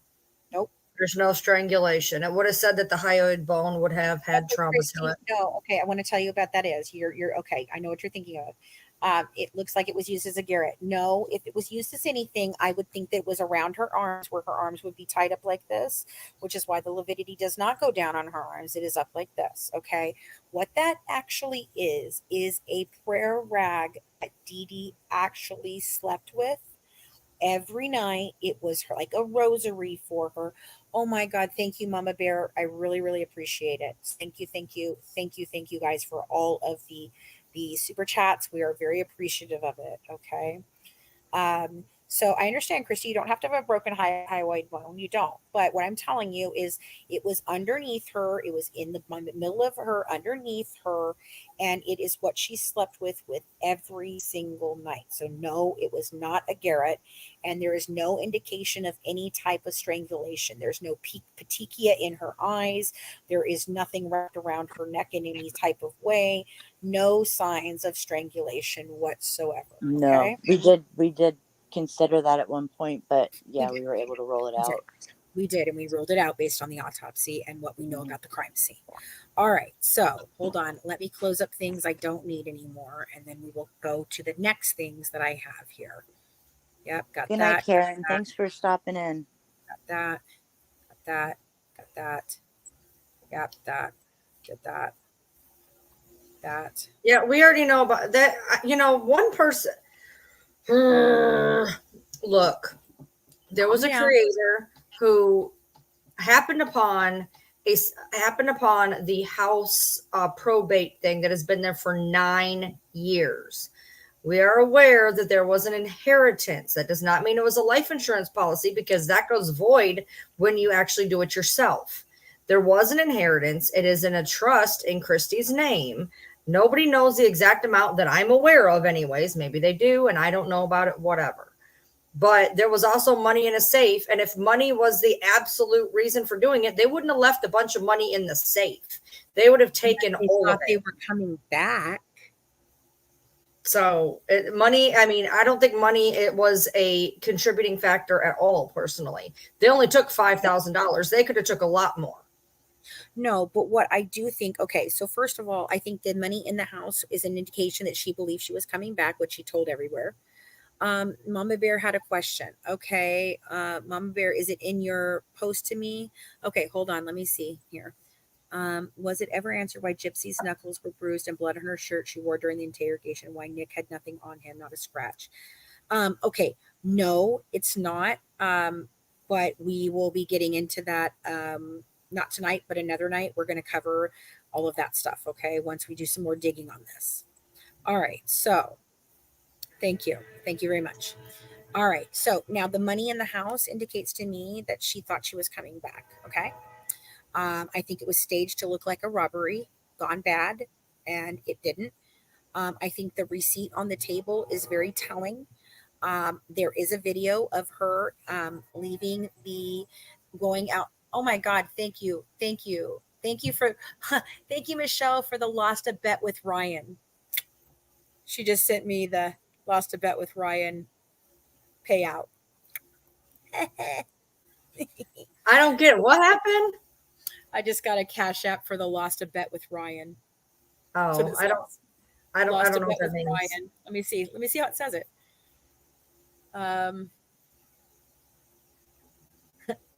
For lost a bet with Ryan, said no pick of the thermostat. So she paid. She sent that to me. I love you, girl. Thank you so much. All right. Okay. So can we get that shirt to send Natasha yet? Yeah, I'm gonna make one. All right. Okay, Smiley Jean. Hold on, I'm trying to get it off. Hold on. All right. Okay, so moving on, I have some other things I need to be doing here. Hold on. What's Amy? Amy, what are you saying? Okay. All right. So hold on. What did I want to go to next?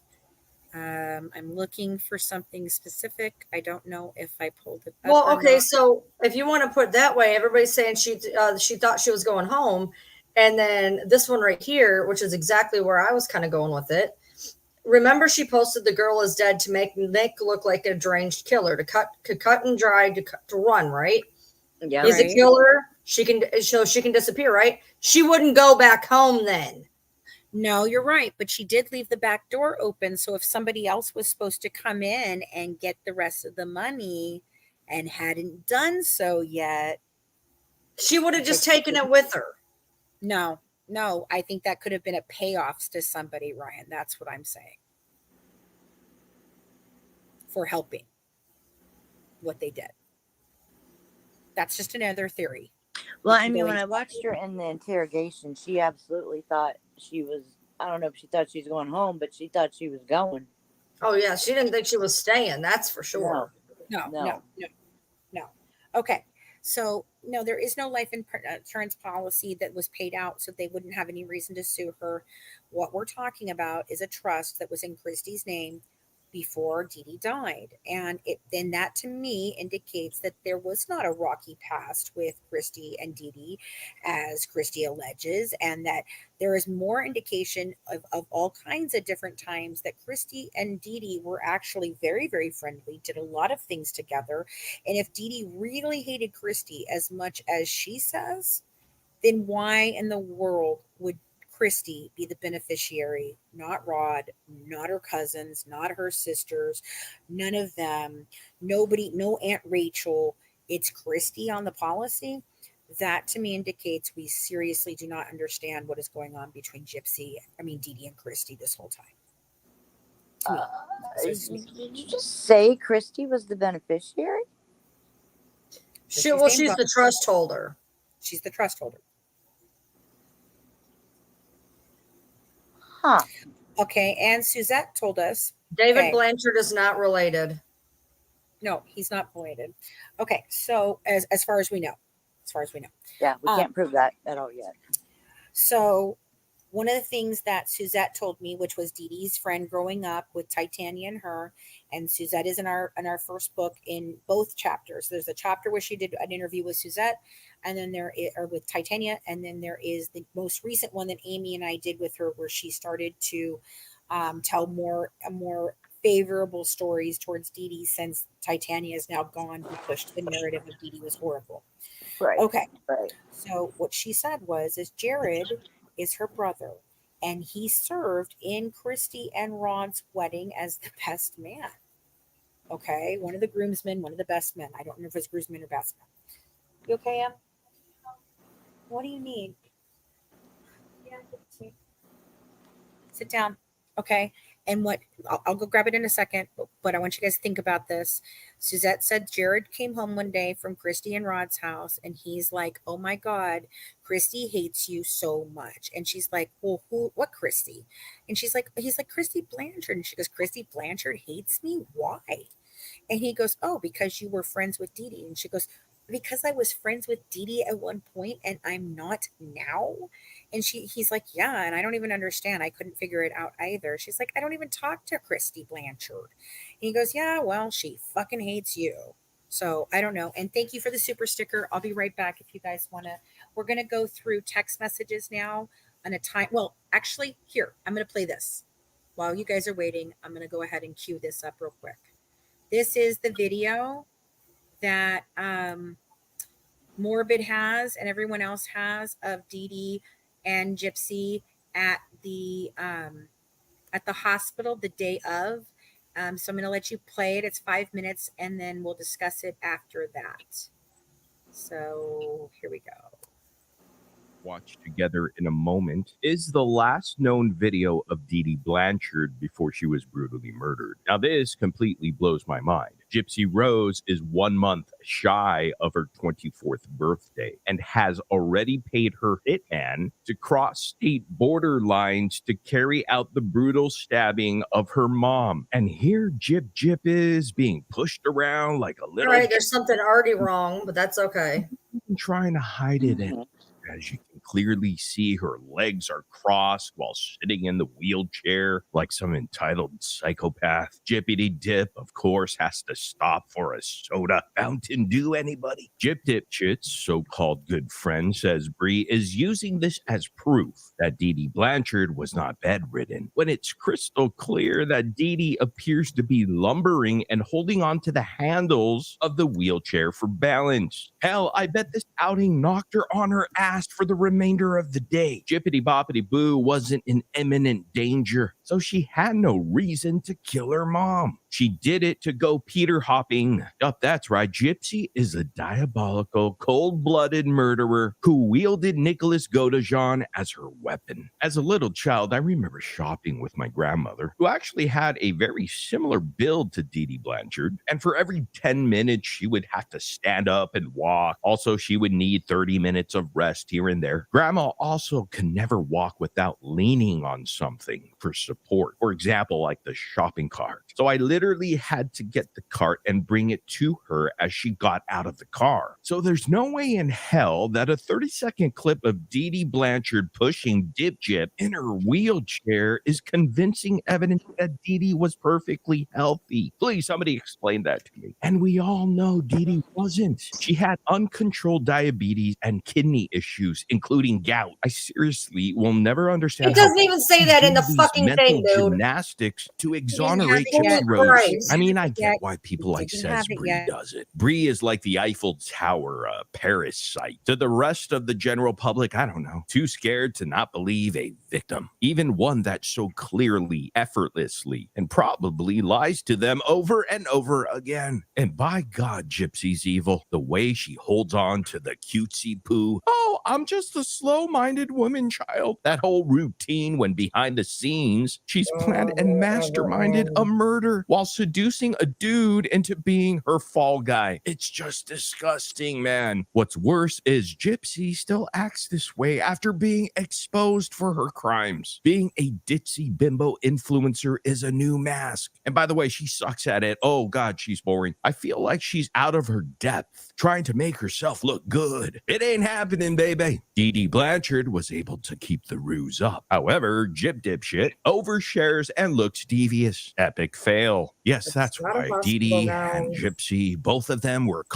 are cons. But Gyppity Dippity has a blabbermouth and overly cocky. DeeDee was the smarter one who kept the grift going because she could remain silent and private. And that is why their grift lasted so long. Without DeeDee's brain of the operation, Gypsy has totally fumbled the bag of the grift. It's crazy how it lasted years and years, and Gypsy has completely tanked basically the same scheme in less than a year. Gypsy's Timu PR team, Red Bunghole, managed to make her look great, but putting a spin on the documentaries that flattered her. Even then, people were skeptical of a lot of her behavior. All she had to do was slither back into a quiet life and not show off her life to the world. And I bet you people would stay mostly off her back for doing evil shit. But no, Gyp Dip had to be an E-celeb and it's setting me on on edge. her infamy, being known as a mother unaliver. All it's accomplished is making the fact Gypsy's.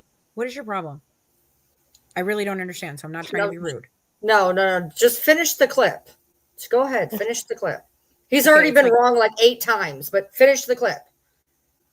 A gaslighting psychopathic bitch, more evident than anyone could have imagined. Oh, and soda? Let me tell you something, Gyp Dip. My mom or dad would never let me have soda at that age. Hell, I'm in my mid-40s now, and they still won't let me order soda. The abuse, huh? Yeah. All I could say is poor DeeDee Blanchard. At least she was friendly and did nice things for people. That's what I'm hearing. Oh, and she was not a murderess. Anyhow, let me know what y'all think in the comment section down below. I want to personally Hold on. thank everybody for watching the video. Okay. So that's that. It's not about what Morbid's assessment of it was. I was just showing. First of all, if that was the last clip of anybody ever seeing DeeDee, he said it was the last clip anybody ever saw DeeDee a month before her birthday. No, it's a month before Gypsy's birthday. Right. So nobody's seen her ever for a year? No. Is that what you're telling me? About? No. It's the last time before she died. It's right, a month before Gypsy's birthday. Which is in July. At the end of July, sure. So that's a month. Okay. But she's not wearing a hospital gown. She's not wearing a hospital gown. No, she's wearing a muumuu. He said it looked like a hospital gown to him. It's a muumuu that she wears. She is leaning. Yeah, I was mistaken too. It does look like a hospital gown. Wheelchair. She was not walking well. She did not look well. She looks fucking sick as hell in that. Where's the gout, by the way? Where was that in the autopsy? The gout is in her actual medical records, not on the weirdly not in her autopsy of medical history. They didn't have all of that. They had one report. That's all they had. Okay. That is all they had. They had one report. It's in her actual medical files. I have several of them that do say gout. Yes. She looked walking perfectly fine to me. I don't think she looked walking perfectly fine at all. I'm sorry. She looked like she was leaning on that wheelchair and that she was not walking well. She wasn't walking fast. That's for damn sure. She wasn't walking, steadily. She was holding on to that for help. I know I've done that myself. My mother used to do it too. When you push a wheelchair like that, what the fuck you mean I want her to be innocent? Are you fucking new? Huh? What are you talking about? What's going on right now? Don't yell at everybody. What's going on? That's rich coming from you. Well, I'm trying not to do that tonight. So can we not? What are you talking about? Oh, somebody says I apparently want Gypsy to be innocent. Ryan does not want Gypsy to be innocent. I don't know why in the fuck you would ever say that. No. Yeah. That's what I just said. No, I have my own problems with that clip, which I'm not going into. I'm allowed to have a reaction. I'm keeping it to myself. Continue, like I said. Okay, I agree. She was leaning. This is what I'm saying. She was leaning and having difficulty watching. I've seen this with geriatric patients. I agree all of that. Okay, can the chat stop attacking, like telling us we're fighting and this? We're talking. It's a discussion. No one's angry. No one's yelling at each other up here. None of that, except for the fact of Ryan bursting out because someone told her that she thinks that Gypsy needs to be innocent. And that is absolutely not right. Yeah, no. All right. So moving on from this. Okay. This is where I want to take you through what I know of using a timeline, using something very, very specific. And it is easy for you guys to understand, starting on Monday, June 8th of 2015. And it's going to give us a very detailed indication of of what was going on for these last 2 days.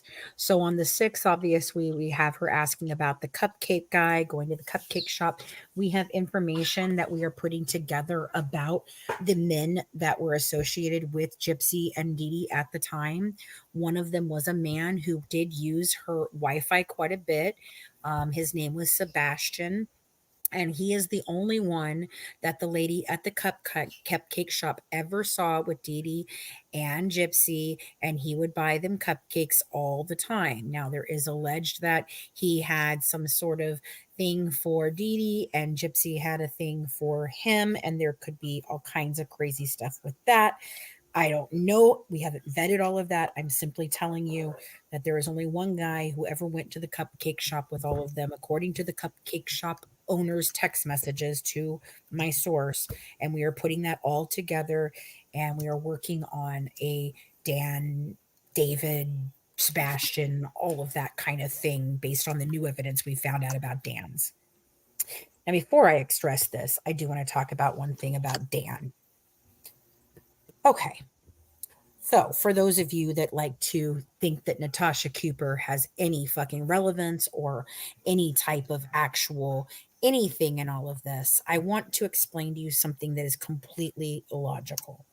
Now, originally, when Natasha raised funds to go to Springfield the first time, I offered her the FOIA documents that I have because I said, you don't have to raise money to go. I'll just give you mine. It will end the discussion here, and you don't have to do this, because we knew she was fleecing her people for extra money. She was talking about how it got tied up in a PayPal fund, so she had to do this and that. It was very, very concerning for everybody at the time, and it is the source of her first, what we call the mod apocalypse, and Brandy and I are going to go over this together.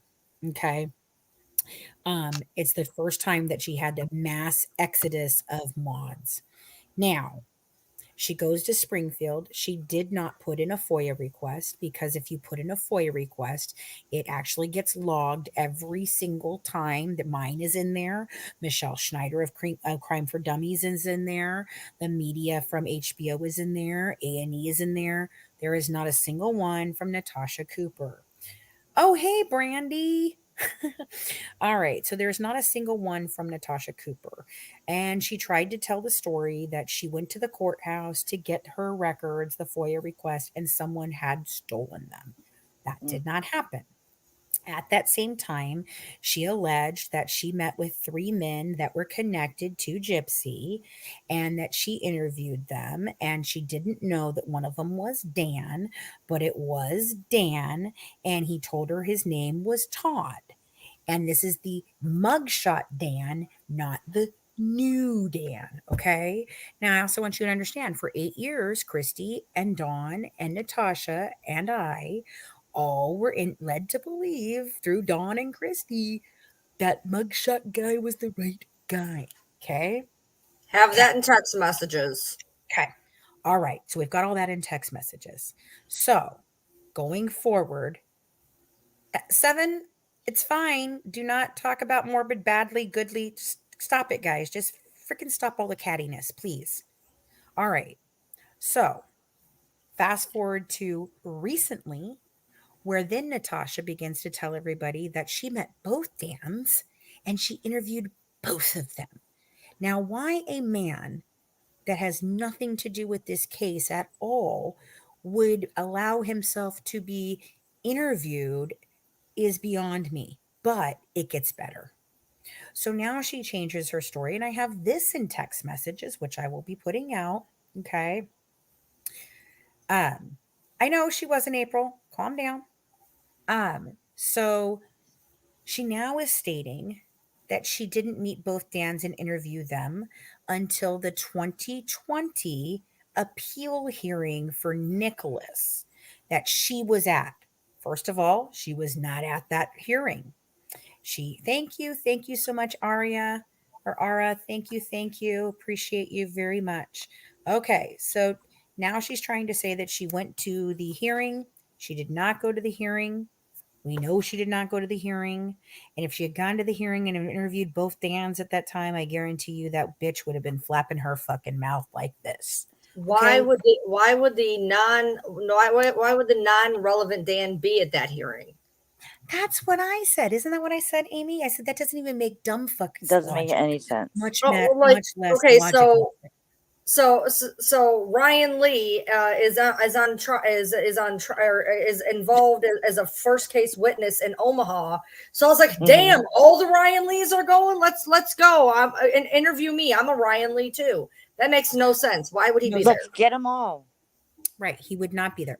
It makes no sense as to why both of them would have been there. Only one of them testified. Why would there be two Dans at this freaking appeal hearing for Nicholas?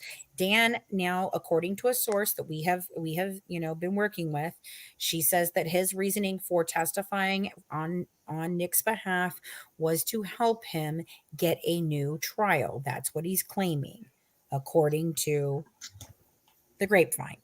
Okay. So I don't understand how in the world there would ever have been two Dans, especially one that had nothing to do with the case, at his appeal hearing for Natasha Cooper to interview. And at that time, the man gives him the name of Todd. No, fucking no. And no. And no. How about no? Right. Oh, yeah. Wasn't most of the court system shut down except for Zoom in 2020 due to the pandemic? Good catch, Brandy. Yes. It was in 2022 that he was in there, by the way. It wasn't 2020. It wasn't the 2021? So it was the 2022 one? Okay. I got the date wrong. I'm sorry. I knew there was a 2021. I knew there was a 2022 one. Okay. And here's the thing. I want you guys to understand. There have been no pictures circulating. There has been no footage of Dan testifying at that hearing. The people that think that there is footage of Dan is it's not Dan. It's his actual original lawyer. And he was being questioned as to why, after being told by the prosecution that his witness was not good enough to determine whether or not Nicholas was able to deliberate or not, that he was trying to explain that he never even thought about the fact of calling a better witness, despite in the offer of proof being told the entire time that he was not a good enough witness to determine this. And so he was having to go ahead and justify to the court why he did not think of this. And if there was not ever a better case for a, ineffective assistance of counsel, this is it. This is it. Okay. So, and beyond that, if there was ever a case of reasonable doubt, this is it. This is it. Has a chromosome deletion. Why is she not in a mental hospital? Because not everybody with a chromosome deletion is crazy. I mean, this one has like, you guys are the ones making. Ara, you know what? Can you stop, please? Stop. Thank you. My goodness. All right. Here we go. Let me add this. Put this down here. Moving on from Natasha's bullshit about Dan, because it's not true. All right, so this is the start of Monday the 8th to 2015. Okay, so they're talking 4 o'clock, 2 o'clock in the morning, 4 o'clock in the morning. Yeah, big difference between infamous and famous, just saying. Hold on a second. Let me go back up about this. Hold on. Okay, hold on. Okay, so on the 7th, here it is, at 3 o'clock in the afternoon. Just so you see that is 3 o'clock in the afternoon. You know how she said she had to sneak and wait till when her mommy was asleep to be able to text him and all that bullshit? No. If you look at the timestamps on the text messages, which we've put out, they're in our second book. They're out all over the internet, free for you. They're all over the place. If you start looking at timestamps, this bitch was talking to him all hours of the damn fucking day and night on multiple different platforms, on multiple different devices. And this one was a burner phone that was only used for the 2 weeks leading up to prior to the murder. And the only 3 numbers that she says were in this phone were Nick, Mom, and Dan. Okay. So here again at June 7th, 3 o'clock in the afternoon, she says that she's caught on her phone, but she made her mom think it was her using her mom's phone, which would make no sense, but whatever. So now she's telling him that she's going to have to lay low until Wednesday. So he's not supposed to get there till Wednesday. And this is Sunday. Okay. So Monday, Tuesday, Wednesday. So 7, 8, 9th. He's not supposed to get there until the 9th, but he doesn't. He comes early. All right. So she's telling him, I'm not going to be able to talk very much, right? And he says, well, you can try and text me when you can. Okay. So they can talk on Skype. Oh, she can talk on Skype, but she can't message on her phone, guys, because, she can totally do Skype, but not her phone because her mom doesn't. He gets there at 6 o'clock. He gets there at 6 o'clock in the morning on the 9th.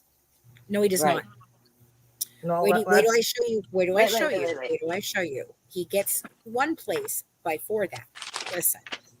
Okay, so this is, I want to say goodnight. Oh, I got in trouble. I was made to sleep on the front porch with the bugs, which means that on the 8th, like she said, her mother threw her out, right? That would indicate that. And she, a poor thing, she had to sleep on the front porch. On the front porch? Are we sure you were sleeping on the front porch? Were you chained up to the front porch? You couldn't just walk away from the front porch? Would nobody have seen you on the front porch? I'm sorry, guys. Have you seen it? I'm pretty sure they would have seen her on the front porch. They knew everybody in that damn neighborhood. She's not sleeping on the front porch. She would go to somebody's house. Are you kidding me? Yeah. Yep. He was there way before the 10th. Very before the 10th. All right. And I'm about to show you this right now. Okay, so she had to pee in the bushes. It's been rough. Then she tries to give him a login. Okay, and see, look, what I'm going to show you right here is from 4:12 a.m. to 4:24. There was no messaging from Nick on this device, but here she is answering him on this device, which means they're talking somewhere else.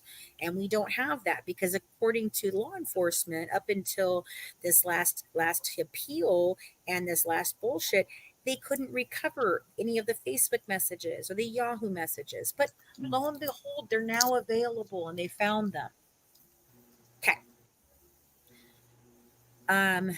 So she's got the confirmation down. She says, and the card it was purchased with. So she's got a credit card she's purchasing it with. That way they can look it up. And he's telling her he wished he would have said the words, boppity blah, boppity blah. Okay. Now, 12:05 p.m., he says that Nick says that he called the cab company and everything is going well. So on June 8th at 12:05 p.m., Nick is getting ready to leave Wisconsin. And she says, okay, good, sweetie. Just ate. I feel a lot better now. Okay. And he's like, oh, good. That's wonderful. And she says, I can't believe he was able to go. Your mom is okay with it. And he says, dear, it doesn't matter if she's okay with it or not. I'm my own man, honey. And blah, blah, blah, blah. Right. So here we go. All right. So here's where he tells her at 12:53 p.m., dear, my stepdad is taking me to the bus station instead. So this is where Stephanie and her husband, Charles, his stepfather, tried to convince him that they would just take him to go get her and see her. And he told her, no, I have to do this on my own. So they said, can we at least take you to the bus station? And he said, yes. All right, keep going here. So he's asking about the reference number. She gives him the reference number. He's at the bus station at 1:22 p.m. on the 8th, and he's waiting for the time to get on the bus.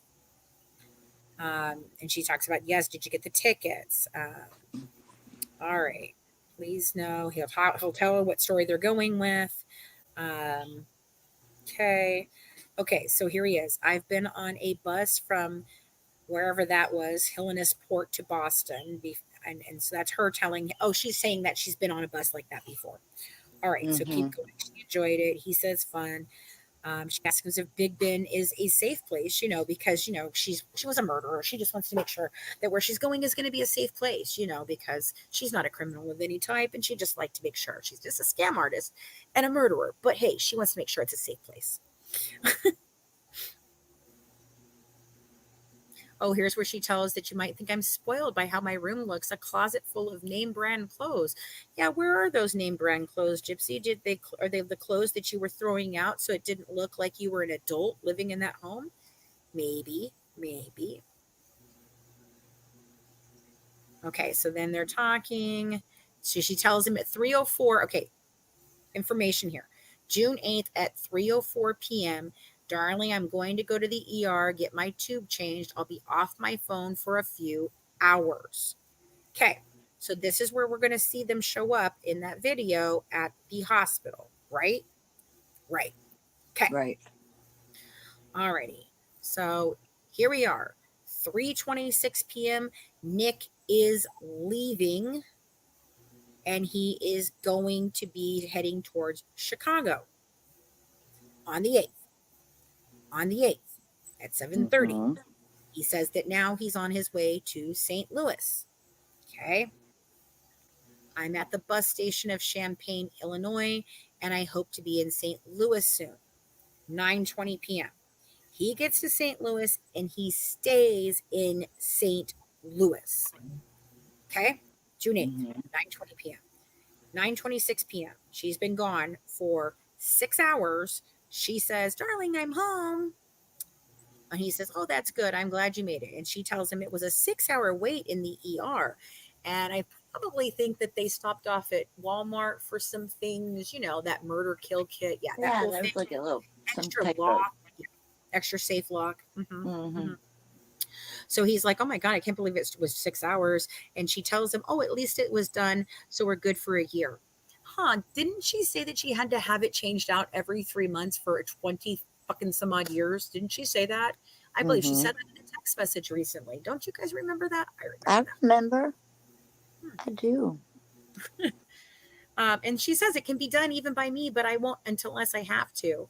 All right. He says, "I really missed you," or she says, "I missed you. I missed you too. I didn't answer right away. I didn't feel it vibrate." And then he starts telling her at 10 o'clock. So after being gone for 6 hours, at 10 o'clock, he's like, hold on. Last time she talked to him, 9:34, 9:34, 9:49, 9:53, 10:04, 10:27. I guess you're not keeping me company right now. I hope you're back soon because I'm already missing you. And then at 10:33, Gypsy finally shows up. So we have an approximate hour window right there where she does not respond to him. And look what she tells him she's doing. "Oh, I just took a bath." In your sparkling clean tub, maybe? With the Mhm. Irish Spring men's bath? Yeah, okay. Mhm. So she's asking if he's liking it. Yeah. Um, so here we go. Keep going. Here she tells him at 10:40 that she was able to make peace with her mom on June 8th. June 8th. And he Mhm. says, "I knew you would. I believed in you that you could do it this full time, dear. I feel better. I just can't believe you're like in Missouri. And it's so overwhelming in a good way." So at 10:46, he's in St. Louis. He is in Missouri. He stops for the night.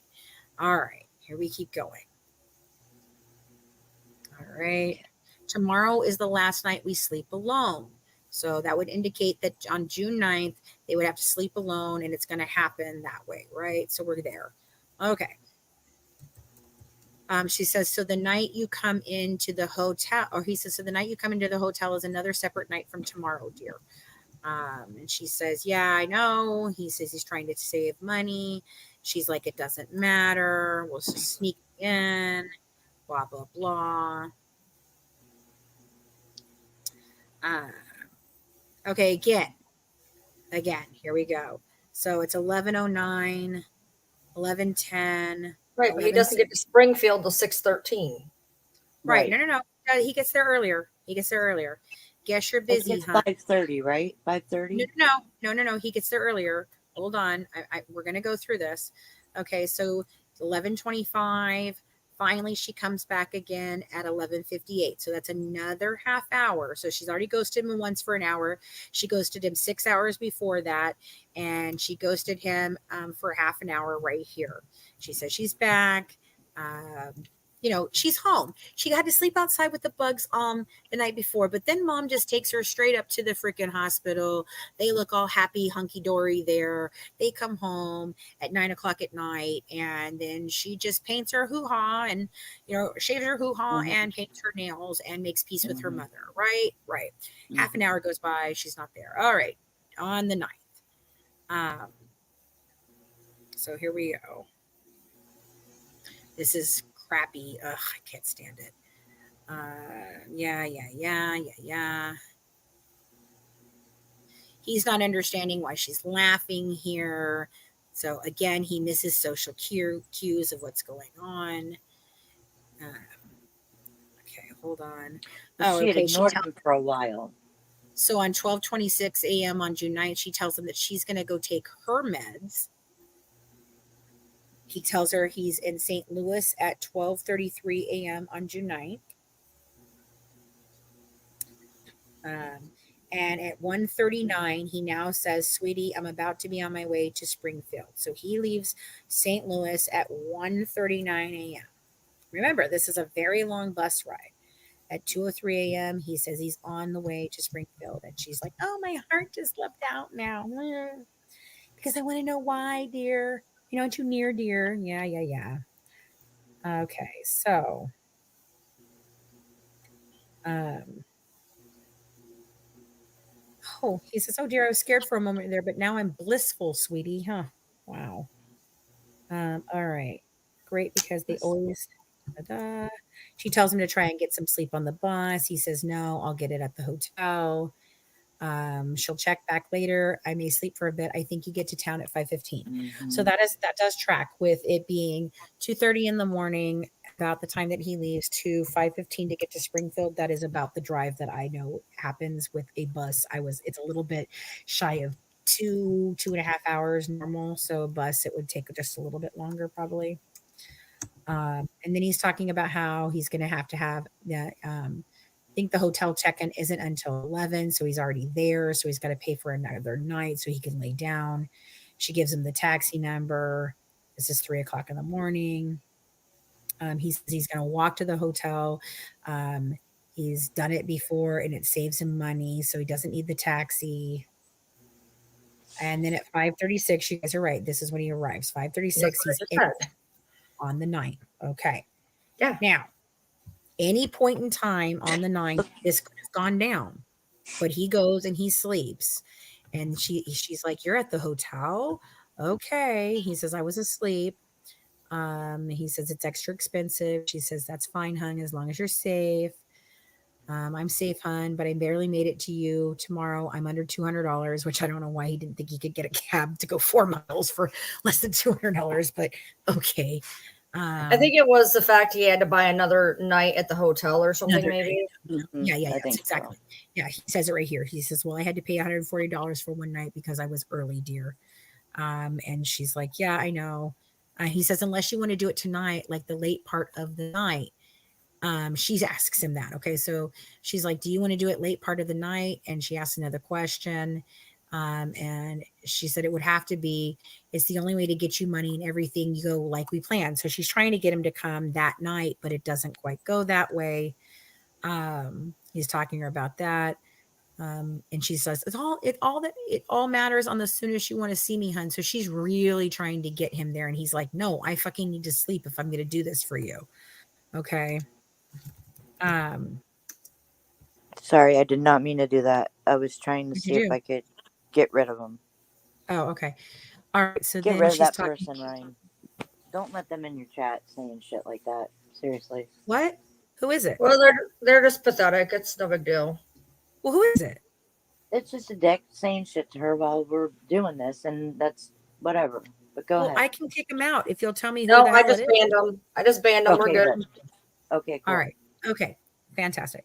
So now she's talking about how his mom is upset and worried. So she needs to call her because she was texting his mom. She was texting his dad. She was doing all of that. Okay. So she's like, she messaged me to get you to call her now. And he says, well, I already talked to her and everything is fine. And he tells her, will you please answer my question? And she avoids, I will text you. We are doing this tonight, hon. It won't be until later, like in the AM. times, so go get your rest, darling. Okay, so and he says, baby, should I still get the room tomorrow? She said, well, we would have more money, so yeah, that's fine. Go ahead, spend your last fucking pennies getting it, that I gave you earlier. Get that so that you're stuck here stranded with no money. Just saying. Right. Okay, so then she asks him if he brought his computers to look up her house and how close they are. I told your mom you're perfectly fine. Does he require just the Groves and knife? That side of me expects the duct tape too to muffle her, but he didn't. She says she's going to pre-cut it. She didn't. All right, so this is. She says she does it someplace. Yeah. Oh yeah, she does. This is where he says, should I ask this before he has to, is your mom a light or deep sleeper? And she says, light, hun. And then he says, oh, okay, dear. Now he's excited, whatever. Okay, so light, hun, which is really weird because if she took her sleeping pills, how would she be a light sleeper? Because I know when I take my sleeping pills, I am dead to the world and I'm groggy the next morning. Right. Just saying. Yep. And then she tells him now that you're going to come over here. You know what? You really need to hell? just get a life for real. You just need to get a life. Goodbye, ban user. So Put you in later timeout. on. Have a good one from the Good Wives, serving up an idiot one day at a time. All Serving right. up one moron at a time. All right. She sleeps on her tummy, like I said, but she's a light sleeper, hun. All right. And then she says, this shit's going to go down tonight, Ruby said. So this is 7:00 in the morning on June 9th. All right. He doesn't understand. She keeps me numb, keeping him focused. She tells him, for motivation's sake, bring your A game, hun. This is life with me on the line. Way to turn that gaslighting knife just a little bit more. Right. All right. It's his evil side doing it. He won't mess up because he enjoys it. Then he's talking to Candy. Blobbity, blobbity, blah. Blah, blah, blah, blah, blah, blah. Oh, okay. So at 7:57, she tells him she's just checking on him. At 7:58, he says I miss you too. Guess you didn't have time to answer me, hun. So he tries to call her. She can't answer. The night is going by slowly. And I was preparing. So were you preparing while he was on his way when you took the bath? Were you preparing here now? Or were you serving that hoo-ha while you were straddling the cat box and your mama was being killed? I'd really like to know, asking for a friend. Okay, so he's getting upset because she's not responding to him very fast again. Okay. He doesn't understand again where she's laughing. So he's getting upset. He's telling her, you're not as lonely without me. I am without you because you're not truly communicating with me and you have no clue how painful it is to me or you wouldn't be laughing at me. So he doesn't understand why she's laughing at him. She's in the tub, getting naked in the tub, and I was only excited. I'm not laughing at you. I'm just happy. Again, she's in the tub. This girl goes in the tub a lot. Yeah. In the tub, hon. Thing is, she probably wasn't lying about being in that tub, but it wasn't what she is acting like she was doing. She was in there with outside the front door, and the screen door is squeaky. So try to open it just enough to get in and close it gentle. Now, there is something in the report about how he doesn't go through the front door. He goes around to the back door or the side door and he goes in through that way. So he doesn't go through this front door like she tells him to. And the gloves were not outside there. But what was outside there was lots and lots and lots of oxygen tanks. I mean, lots of oxygen tanks. Just so you know. I thought that was really I remember strange. seeing that out on the front porch. Like, why were all those there? So wait, so she tells him it's outside, right? But then she comes back and she says, well, I'll hand him the knife and the duct tape inside, darling. It's pre-cut and ready, but it's not. Okay. Full plan. Does her floor squeak, hun? He wanted me to ask. No, hun, it's all carpet. Oh, there. She admits. Oh, right there. She did it again. She shaved him again. But wait a minute. Wait a minute, though. What's really funny about that is she tells him this is the first time she did this. But isn't there a story where she says that her mother was making her shave down there all the time? And for as bad as they talk, why is she calling it private part? You know what I'm saying? That's so sexy. I'm shaving my private parts. She's gonna. Okay, so he says, "Oh, baby, he's excited to do this. What about the rest of your bottom half? If is what he had me ask you. Oh, I will do my legs as soon as he knocks, hun. So she's gonna be in there shaving her freaking legs, not her hoo ha. She already shaved the hoo ha. She's just gonna wait and shave her legs while her mama's being brutally murdered in the other room, screaming for her. Because I know even though she's already taken 3 baths. Right, exactly. She's taking 3 baths. Right. So I know when I'm gonna off my mom, I definitely shave my legs while doing it. Mm-hmm. Oh yeah, and definitely the cooter. You got to shave that. Absolutely. You gotta shave the cooter. All right. So at 8:56 p.m., she's gonna go eat. Okay. She's doing her nails. Then they talk about nails and all that crap. Oh, that's just no. Yeah. Jody was just saying how bad they were. And I'm like, yeah, girl, they get so bad and gross. Oh. Ooh. So at 10:13, she says, I won't say goodnight online. I want to say it in person, hun. Okay, exactly. Blah, blah, blah. She says you should get some sleep, hun, because mom goes to bed like around 4 a.m. Weird. Mm-hmm. How much, honey? I got too much sleep already. Keep going. I'll wear you out, she tells him. Oh, she's going to wear him out. She's going to wear him out. He's got the evil side. Please don't forget that, dear. Then I wear you out even more. It's just bleh, bleh, good bleh. Lord.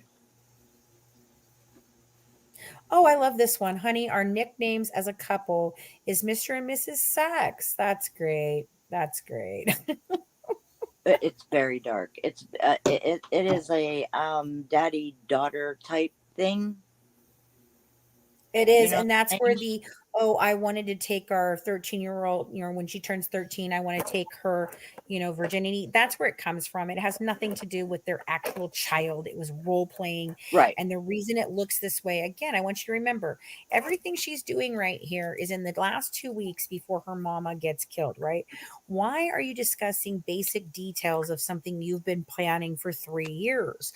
If you weren't just going to delete all your side of the conversation and think that took it away, and then you would just have this rantings of a crazy man planning the murder of your mother and you being like, oh God, no, don't do it. Yeah.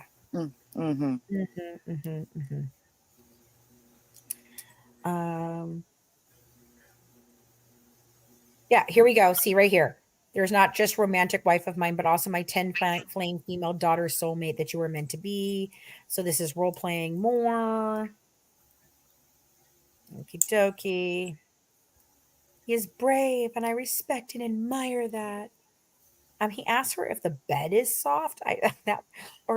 She's asking him if the bed is soft. Oh, how nice. So he is ruthless. Yes. He's pulling it up for her. Yeah, because I'm a He's princess. telling you he's going to wear the black stuff. All right. Craziness.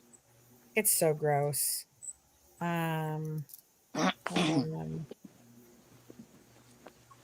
right. So we're on the 10th now at 1:00 in the morning.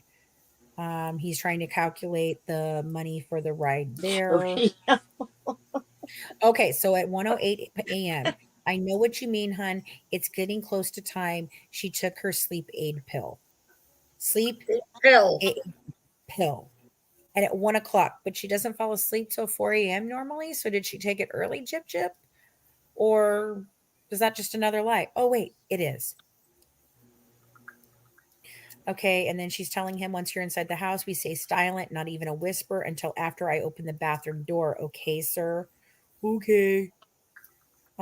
She says it's probably going to be about $10. No. I just want to say thank you. You're my hero, and I will never leave you. I'm staying with you for eternity. Yeah, that didn't age well. That's a lie. She also told him she'd get him the best lawyer that money could buy if he got in trouble, and she would help him get off because she thought she was going to get off. So she convinced him that she was going to get him a lawyer. He mentions this. He says, she said she was going to get me the best lawyer. And that's when he starts going into, I'll apologize to everybody, but Dan, yeah. Yeah. Okay. So at 1:12 a.m., she's giving him it.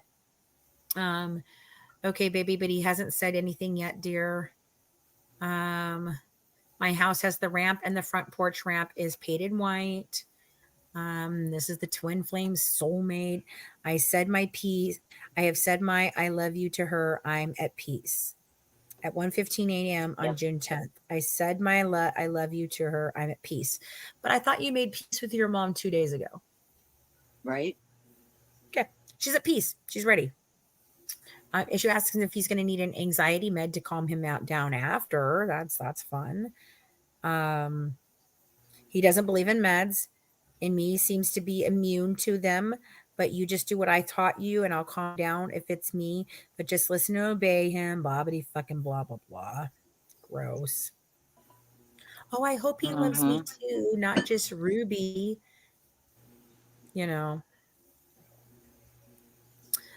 She says she's got the pain meds for her back, and she exercised her legs, so she's a bit weak walking, but it will build strength.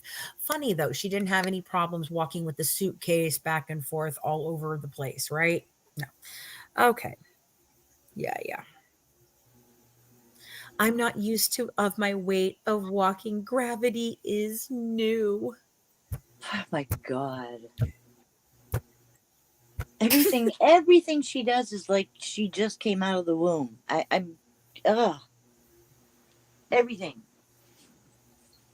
Oh, she says she just realized that next New Year's I'll be able to kiss you. I never had a New Year's kiss. Oh my Christ. Yeah. Okay.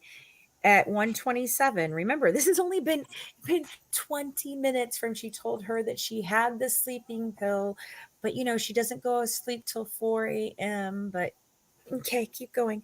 She's drifting off to sleep. Is there anything you need to know now, hun? Oh my fucking God. It's so demented. Oh, this is disgusting. This is okay. So he says something about the fact that he's still gonna wear the gloves. I love you, adore you, and worship you, my everything. Oh, and she says at 1:42 p.m., yes, darling, call the cab. Okay. 1:44, he's going to see her soon. By the way, the gloves are blue. And how long must I hold my ears, hun? I would assume until the screaming stops. I don't know. If there was any at all.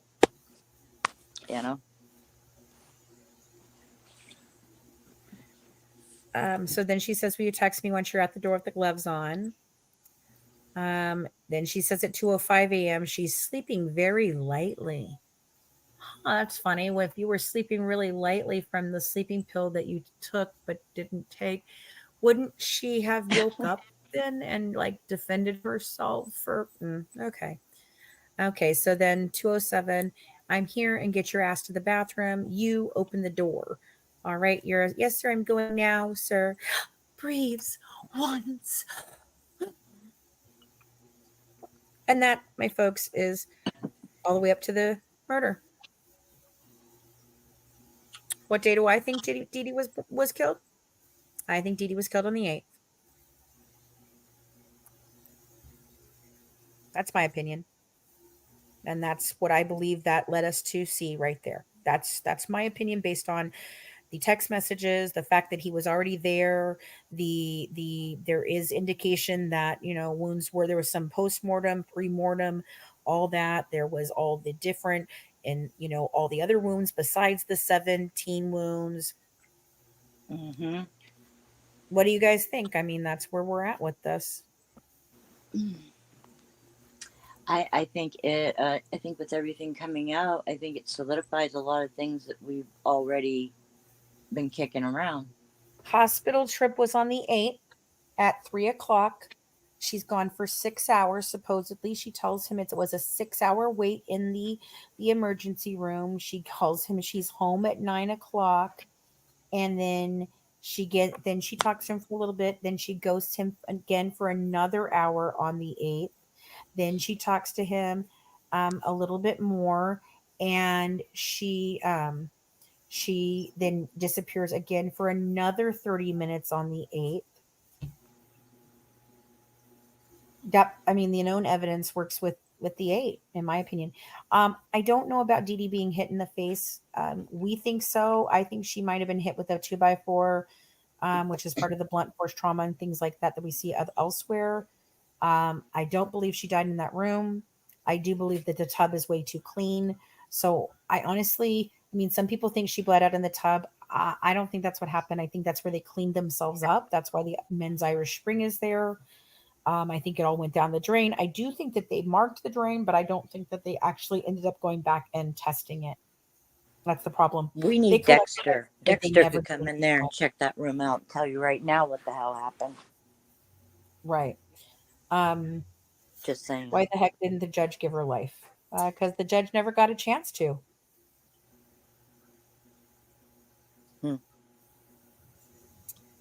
Yeah. I really, truly believe that her and accomplices tortured the fuck out of DeeDee, and that's why she said, don't hurt me, Gypsy. I'm not dead yet. Nicholas says that she screamed out, but listen, there is a way that, autistic people can lie. It's not that we're not able to lie. It's just that it has to fit in with inside of our moral turpitude of what is right and wrong and why a lie would be okay to tell. There is different things. We have very interesting ways of looking at right and wrong. Oh, don't forget the diaper delivery guy. There is that guy too. All right, Ryan, you've been quiet, so you want to talk a little bit and see what you think now, or no? What is wrong? Nothing. I don't agree with a lot of stuff that's being said, so I'm being quiet. Well, that's why I'm asking you for your opinion. Yeah, absolutely have your opinion. I'm good. I want to hear your opinion. It doesn't matter if it aligns with mine. That's why we're supposed to be having a discussion. I don't think it was the 8th. I don't. Okay, so what do you think? I guess my biggest problem that I'm having as of late, anyways, is I see so many people trying to absolve Nick from this when he's not even trying to absolve himself. I feel like everybody is championing him. He doesn't. My thing is this. Let's be real. If you are sitting in prison for 9 fucking years and you're watching the bitch who aimed and fired you at somebody, and I'm just gonna take one for the team. I'm gonna sit here the rest of my life while she's on fucking red carpet. 100% still in love with her, though, Ryan. He's completely 100% still in love with her. He ain't now. After 9 years, no. Yes, he is. Yes, he is. He is. Still, he literally said recently that if she would contact him, he would take her back. Recently. Well, how recently? Very recently. How recently? Because I haven't seen nothing like I have to go back and look. What? I haven't seen nothing like that. I've seen about that he would do it again because he thought he was doing the right thing, but I haven't seen nothing like that. The autopsy does mention blunt force trauma. My problem is, look, he keeps saying that he was there. I'm not doubting that he was there. I just have a problem with the whole, I'm not saying that it's hard because seeing seeing, you know, the autopsy, seeing the text messages, seeing that he's been in prison for 9 fucking years, seeing that he's letting NPG Cornerstone sit there and say that he did it all the time. Like there's so many different factors in this right now that I couldn't even begin to even have anything. But I honestly, in my opinion, to say that, well, you know, he didn't do any of it. He was I didn't say that. well, no, I've heard people say things like she was gone before he got there, and they made him think he did it. No, he was there. He did some of it. I don't know if he did all of it. Okay, but wait a minute, Ryan. No, think about this. Okay, if she didn't have sleep meds in her system, and there's no defensive wounds, and she was already either dead, half dead, or fully overdosed on insulin, then yes, I do believe he went in there. He did his 4 stabs, like that. If you said there were some that could be done, you know, right-handed. There's some that could be done left-handed, but there were certain ones that couldn't be done left-handed at all, right? So I think yes. Did he go in there and stab her a couple of times? Yeah. Could it be more than 4? Yes. But I just think she might have already been dead. I think the what he says about her yelping and all that, it doesn't coincide with this at all. And I think that that's what he is not, he doesn't know. I don't think that he actually gave her the final blow that killed her. I don't. I have a question. What if he used both hands? That's what I said. That's what I said. What if he did? Yeah. What if he used both of his hands? What if he was gripping it with both of his hands and coming down in different ways? Yeah, he could literally. Yeah. Yep. It could be, but if he was doing that, it wouldn't indicate that would be a different type of stabbing. I think that would be more forceful. So if you're using both hands, I would think that. I see Ryan and Brandy agree. Brandy agrees with you, Ryan. She believes that, but Brandy also has a point of thinking that maybe DeeDee helped plan it. I mean, so there are so many things that are reasonable doubt in this, and this is why what I want to do is exactly what we're going to do. The bus station seemingly waiting for Gypsy. I don't know about that right now. This is what I want to do. And it's a great idea. We've pitched it. We're working on getting this approved. I want to take a defense side. I want to take a prosecution side. I would obviously be prosecution side because I do not have compassion like Brandy and others do. I don't know which side Ryan would want to be on, but she could be on one side or the other. It doesn't matter. Or she could be neutral in the middle. We're going to have experts come on with us. We're going to look at every single piece of information as if we were preparing for the trial that no one ever got to see. And then we will present that in a trial. We will allow 12 jury members, and Amy Ray will be our judge. We will go through all of it. We will have expert testimony and do a full mock trial. We'll allow 12 jurors that don't know nothing about it to go ahead and be on the jury, and then we will allow our audience to vote. And at the end of that, then we will have it all laid out as if we went to trial, and that's what we're going to do. And I think that's the most logical way to look at this. Nobody got a trial. That's what we've said. The evidence was hidden because she didn't get a trial. Well, we all have, yes, a mock trial. Yep. So, yeah, I think that I'm not saying at all that Nick, I know what he did. But I just think Gypsy is more involved. Look, Brandy has sympathy for Gypsy. She has compassion for Gypsy in a way that I don't. She sees her still as an abused child in some ways. She sees her as still being traumatized, and that those things come from another, all of the trauma comes from that, and that's what we're witnessing. And she has a compassion I do not have. I have. Who hasn't had trauma? That just doesn't fly with me. So many of us have had trauma, and we don't act that way. That's no excuse for me. It just isn't. You're an adult now. Think that, but I just need to be in therapy now. Psychological abuse was right. I mean, I don't think so. I think that Gypsy was a willing participant. She enjoyed the attention. She enjoyed getting free shit.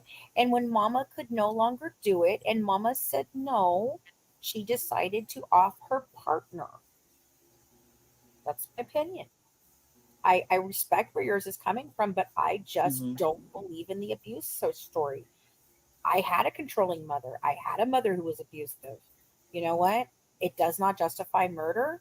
It really doesn't. It really, really, really, really, really fucking doesn't. And I The just only don't time that it ever is understand. going to excuse it is if it's people can keep saying it's a killer be killed, it's killer be killed. Guess what? The woman was fucking asleep when it happened. There was no imminent danger. Very sick. No, There was no no, imminent there was danger. no threat whatsoever. I She want could to, have you know, walked out the door let's as talk soon about as he. cancer.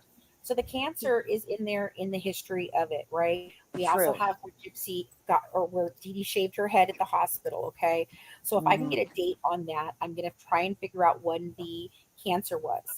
I'm gonna tell you, I think the cancer happened in 2011, and I think when she had the hysterectomy and came back as negative, that was when Gypsy realized, as she said, my mother was sick and I didn't want to have to take care of her forever. I mean, she could have lived to be 70 and I didn't want to wait that long. And to me, that says, oh, well, mama beat cancer. Now, oh, crap. I got to figure out what to do because the very first story is always the closest to the truth.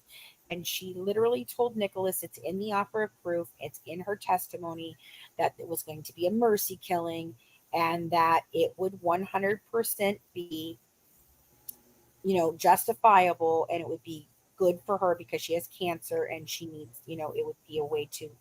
In the trial, it said there was 3 DNAs, but only 2 that were blood. It said that Gypsy's DNA was on the knife handle, but it did Mhm. not say Gypsy's blood was on the knife. It said that Nick and Dee Dee's blood were on there, but that it was that there was touch DNA from Gypsy. They opened the trial with that. They also did not test a lot of the evidence. It was collected and it was not investigated because Gypsy took a plea deal that was being worked on from the second she started talking to HBO. Mike was already working a plea deal with Dan Patterson. She took that in 2016 because Christy, Gypsy,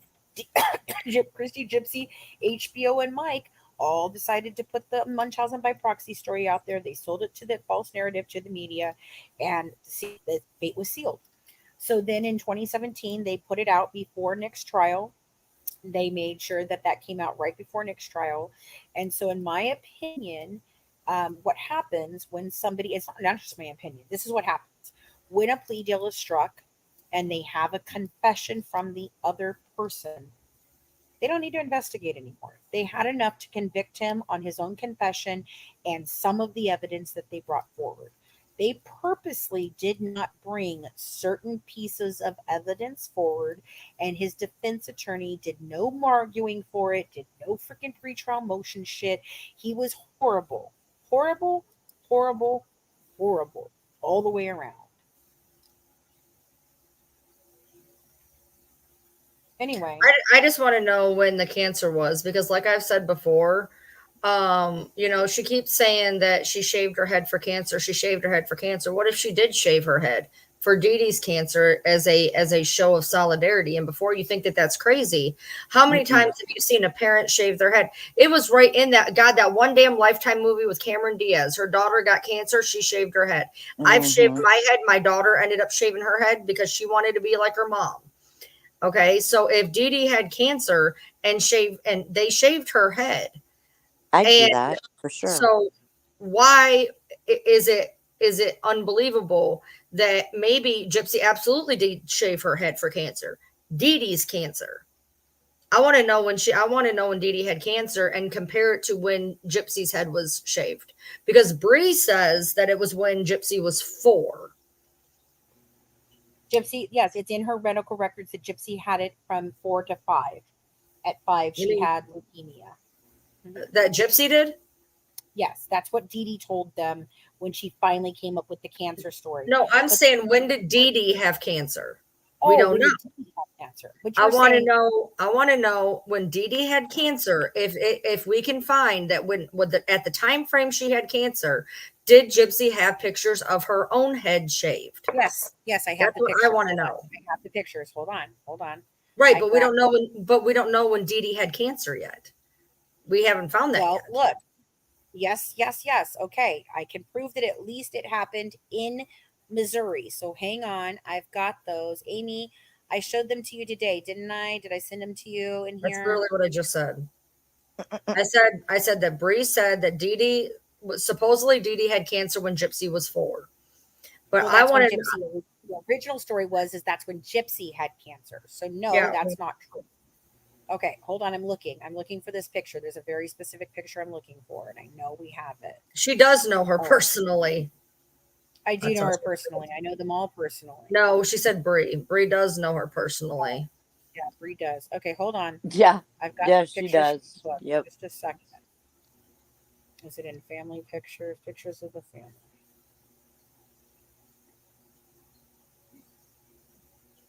It does help your wigs a bit better. There we go. In a stalking kind of way, I guess. Right. All right. I've got it right here. 2 pictures. Hold on. Let me send these to you guys so I can put it up on the screen the way I want it.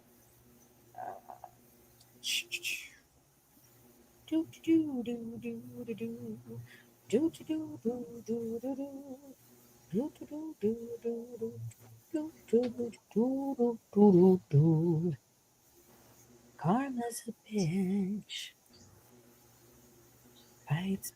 Yeah, well, okay, so the picture of DeeDee with a shaved head, do we have that? Yep, I'm getting it right now. Okay. Yes, I have it right now. That's what I'm trying to tell you. Yes. No. Open. And send. Okay. So. I don't know what you guys think a psychiatric hospital is going to do unless you've ever been in one to understand how fucked up they are. You don't get a bunch of help in a psychiatric hospital. They don't do shit for you. They do nothing other than they hand you your meds and force you to take them. It's like an don't even make you do therapy. They don't do shit. I don't know Not why. Unless you have the big bucks where you can go to the really nice ones.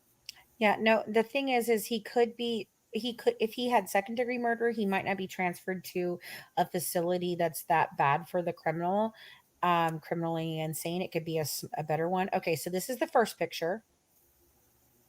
Here's DeeDee getting her head shaved. You can definitely tell this is not in Louisiana. And then we want to get the second picture. Let me show you the second picture. There's our second picture. Oh, look. Does it look like her head shaved too? Oh, gee.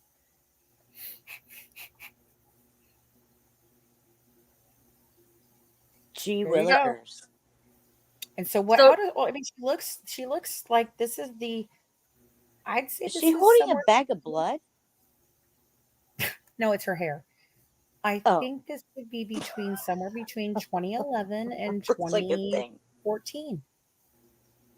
2011 to 2014, because look how old Gypsy is. Exactly. There was that picture taken. It was taken in the hospital. Mm-hmm. Yes, he's comforting DeeDee. DeeDee shaved her head for cancer, and Gypsy freaking shaved her head in solidarity with her mother, like I said. Mm-hmm.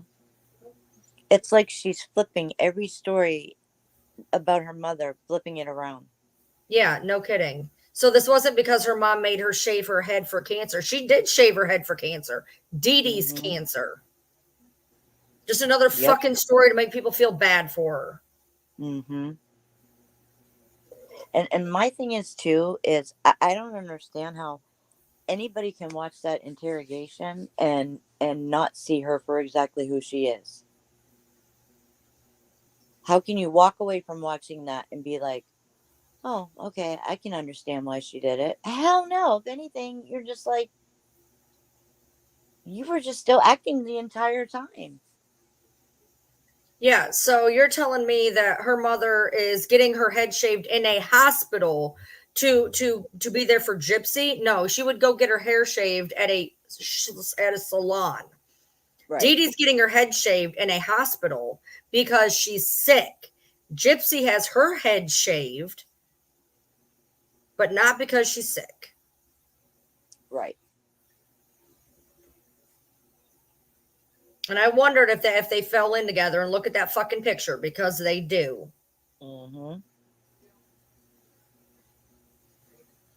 And there's people I know who've had chemo that don't necessarily get sick. Usually you do, yes.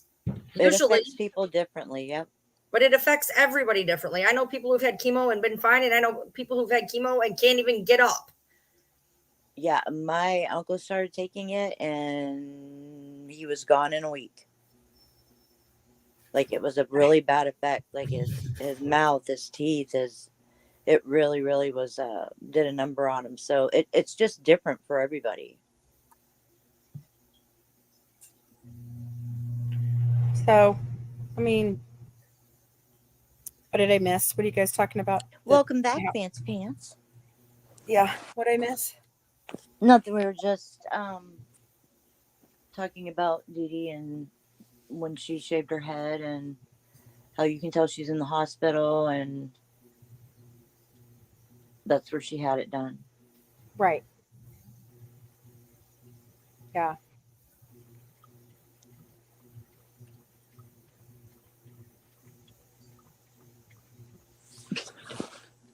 Right. Maybe she didn't like her mother getting attention for being sick. I like that. Yeah. She walked out of prison a superstar with all these fans. She tried to ruin my life. Colleen's life, Ryan's life. All for her fucking bullshit lies. The type of cancer DeeDee had is treated with a hysterectomy. The chance of her needing chemo is very low.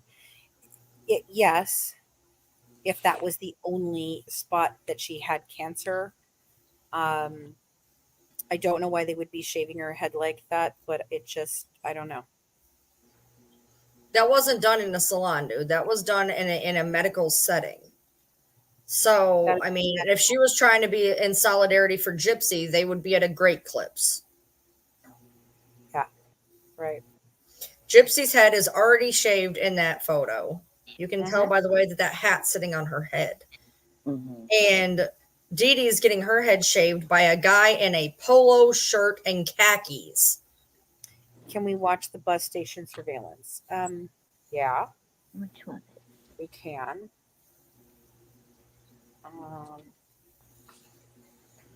Hold on. Had something I wanted to look at real quick. I don't remember.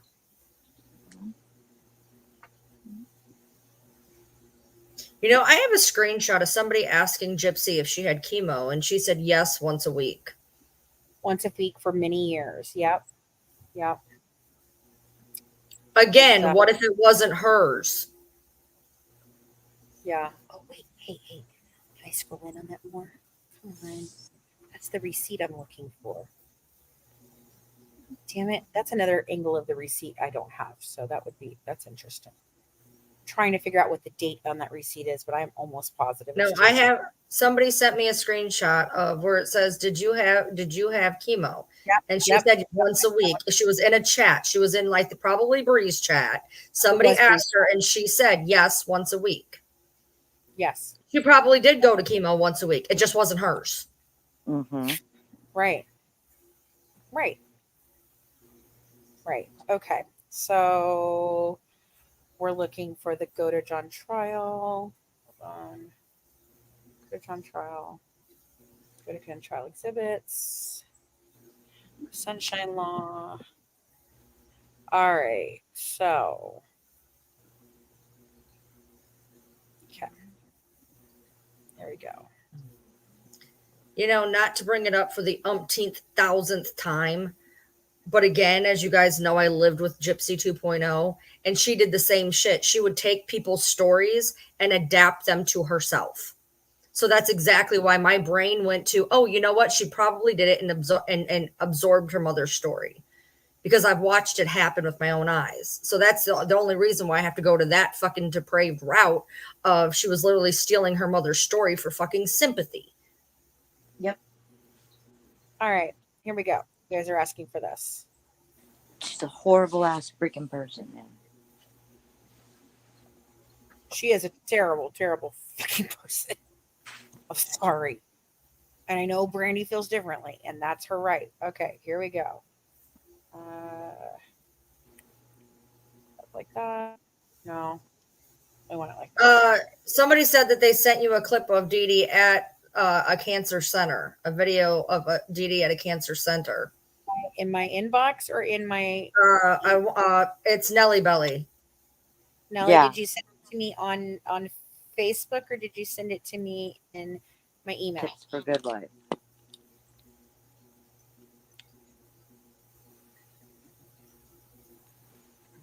Kirsty, we're good.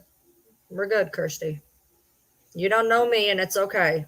No, I'm for real. We're cool. All right. Nelly, just let me know where you sent it. Did you send it to me on TikTok? Did you send it me on TikTok? All right, I've got it on TikTok. Let's see here. All right. Da-da-da, da-da-da. Da-da-da-da-da-da.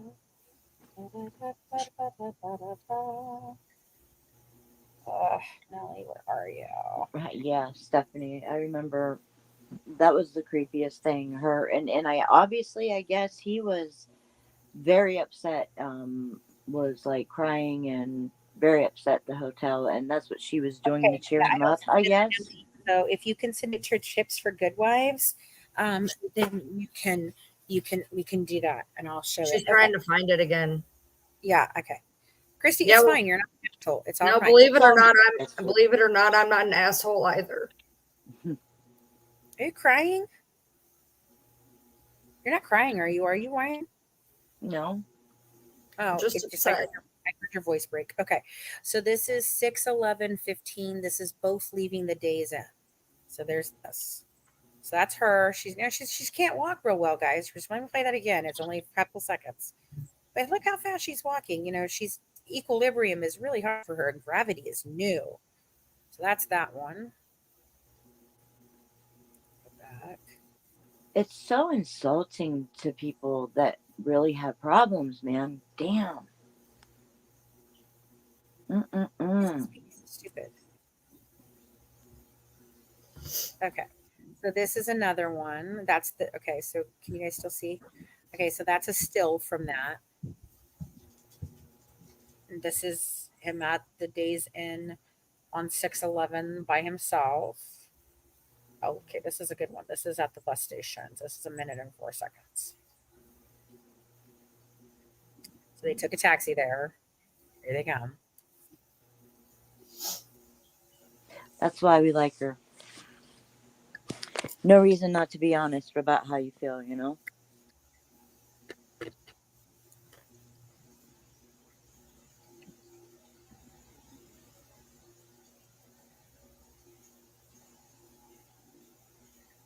Oh, I agree. Killer Thorn. Christy is not looking good. Krusty is not looking good at all. She looks literally strung out.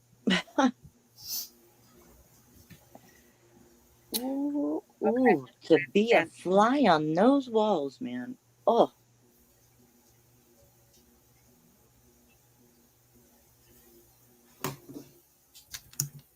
Boy, that's gosh. I mean, it is just so hard for her with the gravity. God, the gravity, guys, the gravity. The gravity and the suitcase. I mean, she's barely doing it. Boy, she's really having a hard time with that gravity. Yeah, I mean, she's really struggling. Is this the same one of them? Okay, this is longer one of them arriving. Let's see what this one shows.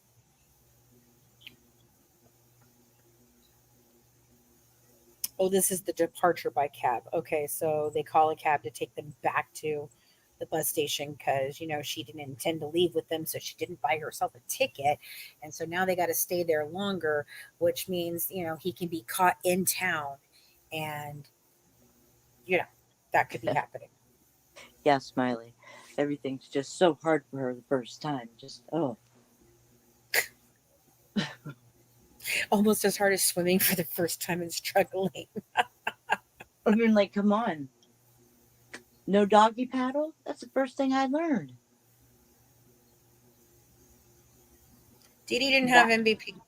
We've determined that. She has a chromosome disorder. DeeDee did not have MVP. DeeDee did not exaggerate her own freaking things. It's very well documented. I have several of her documents. Did she have kidney stones? Yes. Was she having gallbladder problems? Yes. Was she freaking having other issues? Yes. She had some thyroid issues. There was all kinds of things. Just again, you know, it's just so hard for her to get around. Okay, so they get in and they leave on that one. All right, next one. That's just them walking out. You know, she's got a bag in her hand, a suitcase, walking perfectly fine.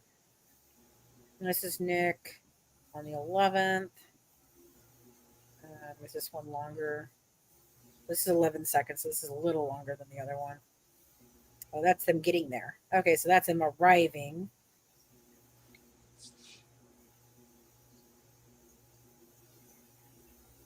Again, there's still of it.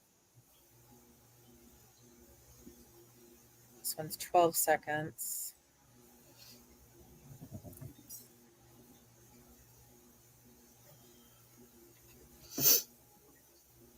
Okay, there they are leaving again. Leaving again. Nellie Billy said she sent it to the email. Send an email. Hey, you're checking out? Yeah. Take a look. And if anything, I'll come up to your room and see if I can get to work as well. Okay. You're in room. No, you're in room. In room 226. 226. Okay.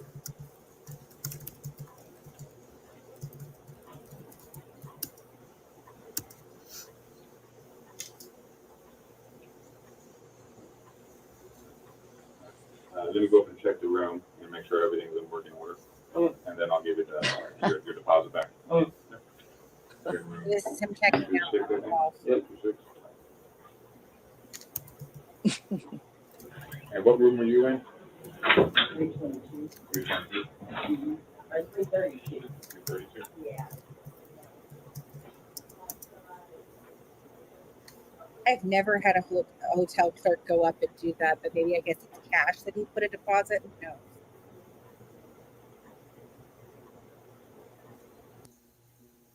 Well, she comes traipsing in with that damn wig on. They probably look sus as all hell. For sure. Wait a minute. Yeah. Wait a minute. So the murder happened supposedly the morning of the 10th, right? That hotel camera was from the 12th. Yes. Okay. So yeah, it's what. Okay. So that's when. Here we are. That's when they went to the bus station first. So there was a video of that on the 11th. Right. She has no freaking ticket. So they buy the ticket for the next day because she couldn't get a ticket for that day. So then they go back to the hotel and they're doing whatever. And then it's the 12th when they're going, when he checks out and they get back to the bus station. Oh, that was him checking out? Okay. Yes, that was him checking out. He says, I'm going to go up. I'm going to check the room. And if everything's okay, then I'll give you back your $50, which is, like I said, I've never had a hotel attendant ever do that. But I suppose if it was either a cash one or whatever, I guess they would do that. But normally, no, they don't do that. They don't do that.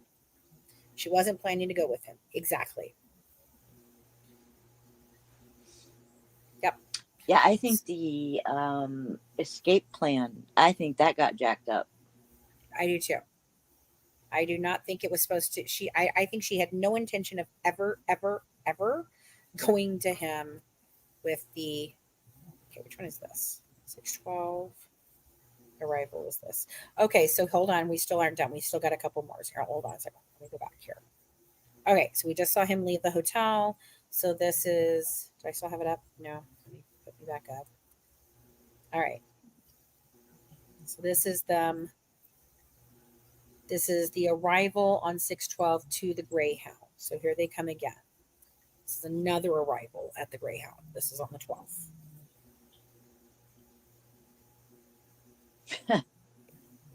Crazy what? For you, you're cracking me up tonight.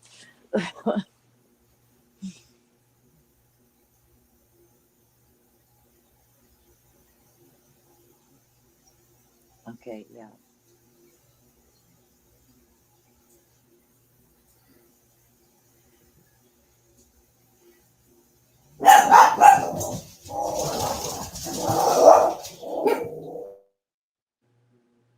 Sorry, it scared me. That scared the living shit out of me. It scared the living hell out of me. It's like, Okay, so what is she doing? everything She's is like so quiet. what is she, like passenger thing as he gets everything out for her? She's like, just I'm just gonna sit here while you do Mhm. everything for me, Nick. It's like, I mean, come on. Christy freaking was doing her shoes for her. he's like, will you please come on?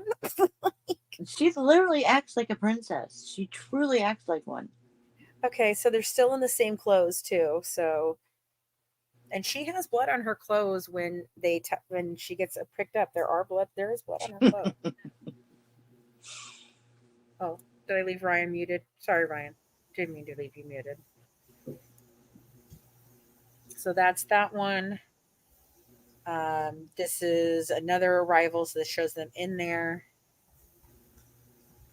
More of them coming in. This is them standing in line to get on the bus. So where are those metal detectors that she was so fucking worried about? Wouldn't Nicholas have noticed those metal detectors on the 3 times that he came through this fucking station? But she had to take the mail the knife to his house, instead of sinking it in a river. She never had to write those Facebook posts. Somebody would have found her mom eventually. Yep. Mm-hmm. She could have fucked off into the sunset. No, she wanted her mom to be found because she didn't like the thought of her routing there. No, she wanted her. She wanted her to be found. The same reason she mailed the damn knife because as soon as they found her, they were going to come to where Nick was, and there's the weapon right there. Right. This is his Miranda rights right here, and he's not saying no. He's signing NG. And this right here, this is a really interesting piece of evidence. Okay, so this is a cognitive test to understand if he gets like regular everyday concepts well. Okay. Mm-hmm. So these are the questions. It's a series of 10 questions, and they're very interesting. So the first one is, why should you blow out candles before going to bed? And he says, because you don't want to start a fire. So that's a very good answer. It's very logical. Why should you not leave a young child alone at home? Because they might get into some things that are hazardous to their health. Hazardous, that's a big word. Mm-hmm. They can't fend. I like that, fend for themselves. So they may starve. They may starve. Okay. That's a complex thought. Mm-hmm. Why should you replace the batteries in a smoke detector regularly? So you can rely on the smoke detector when there is a fire. So you don't have to worry about the detector being dead, because it could also be you that is dead because of it. Again, very complex thought. What should you do if you take too much of prescription medication? Call Poison Control Center and let them know your situation. Why should you not unplug electrical appliances while your hands are wet? Because you could get zapped, because water is a conductor Wow. of Electricity. Yeah, that's what I thought. And it increases the chance of you getting zapped. Number 6, why are certain foods marked with an expiration date? So the customer knows when to leave a product and expiration date to get I don't know what product, So you don't a get new, sick. yeah, so you don't get sick, basically. Right. Why is it important for people to brush their teeth? To keep from, maybe Gypsy should have been asked this question. To keep them as clean as possible, and to keep your gums healthy as possible. Why is it important to tell your doctor all the medications that you're taking? Gypsy, yeah, why is that important? Let's see if Nick knows the answer. You should tell your doctor because they could be serious side effects that would cause something life changes, and he giving you an alternate route of medication. Okay, so basically he's saying that, yeah, it's because if you're, they need to make sure that these medications don't interact with each other, and possibly you might need a different medication if they know you're taking another one. Okay, why should you wash your hands before eating? Because it's a good hygiene and it keeps you from getting any diseases on the food. What does it mean when your doctor says there is a 25% chance of having serious side effects from treatment? Gosh, man. I mean, Gypsy should just have taken this test. 25% is to... Good luck with that one. Is it basically that medication is good for you, or another medication has 25% chance of having light side effect, so different change. So basically he's telling you that, yeah, so it's not that serious, but it could be, and maybe you need a different one. That is super. And I mean, I've seen that a million times, and now sitting here thinking about it today, God, he has massively complex thought. He can think very well. Exactly. That's Yeah, exactly my problem right now. I agree with you. I can see where you're coming with that. I still do not believe that he wielded all of the knife for all of that. I don't believe. I still believe she was dead. I still believe she was dead. My problem is, when people talk about he wasn't represented fairly enough because of his disability, he sounded more intelligent in there than some of the people that I know that are supposedly perfectly fine. Okay, but yeah, so did Rain Man, though. You know what I'm saying? Right. He has a slow processing disorder. He's talked about this, and he does not understand the social norms. He doesn't understand the social norms. He did not know. I don't think he thought in good and evil. I've told you guys he has a nobility complex. And if he thinks he's doing something bad for the right reason, then he can justify it. I just feel like he should be getting the proper type of help. I believe he deserves, he should be, locked up. Okay, well, here's this motion to suppress. Okay, this is an interesting one. This is an interesting, though. This is the motion to suppress statements and notice. Motion to suppress statements and notice comes now. The defendant by and through his attorney and moves this court to suppress alleged statements, oral, written, videotaped, or otherwise recorded, which the state intends to use in evidence against the defendant. Said statement was not voluntary in that the defendant was not presented before a judge as soon as practicable. And said statement was obtained prior to presentation before a judge, and a lawyer was not afforded to him prior to or during said interrogation. The length and nature of defendant's custody and the duration and nature of defendant's interrogation and the conditions which it was conducted were inherently coercive as applied to a person of defendant's education, background, and physical and mental conditions at the time such interrogation occurred. This happened in both Central Park 5 and Memphis 3. Defendant was subject to mental, physical, and psychological duress during said interrogation. Defendant, a person of limited education, was induced to make alleged statements by averments and promises of the arresting officers, and said averments being ones of implication in the offense charged, and said promises were ones of leniency and a desire to help the defendant. That was done. Said statement was made with defendant first being was made without the defendant first being adequately advised of his constitutional rights to wit. Defendant was not adequately advised in clear and unequivocal terms of his right to remain silent prior to his investigation. The defendant was not adequately advised of his right to consult with a lawyer and to have a lawyer present with him during the interrogation. Defendant was not adequately advised that a lawyer would be appointed for him if he was indigent. Defendant did not, with a full understanding of his rights, waive his rights to remain silent or his right to counsel or his rights to have counsel appointed to him. all of the matters herein mentioned were in violation of the constitutional rights of the defendant under the Fifth Amendment and the Due Process Clause of the 14th Amendment of the United States Constitution, and under Article 1, Section 19, and Article 1, Section 1, Section 10 of the Missouri Corrections. Said statement was the direct result of an unlawful arrest, and that the arrest was made without warrant and without authority. The defendant did not violate any law, either misdemeanor or felony, in the presence of the officers, which would warrant the arrest. The arresting officer had no probable cause or reasonable grounds to believe that the defendant had committed a felony. Said confession was thereby obtained in violation of Article 1, Section 15 of the Missouri Constitution and the 4th, 5th, and 14th Amendments of the United States Constitution. Defendant gives notice that undersigned counsel will call up for hearing and ruling thereon above the defendant's motion to suppress statements in the Circuit Court of Greene County on September 25th, 2017 at 3 p.m. or as soon thereafter as counsel may be heard.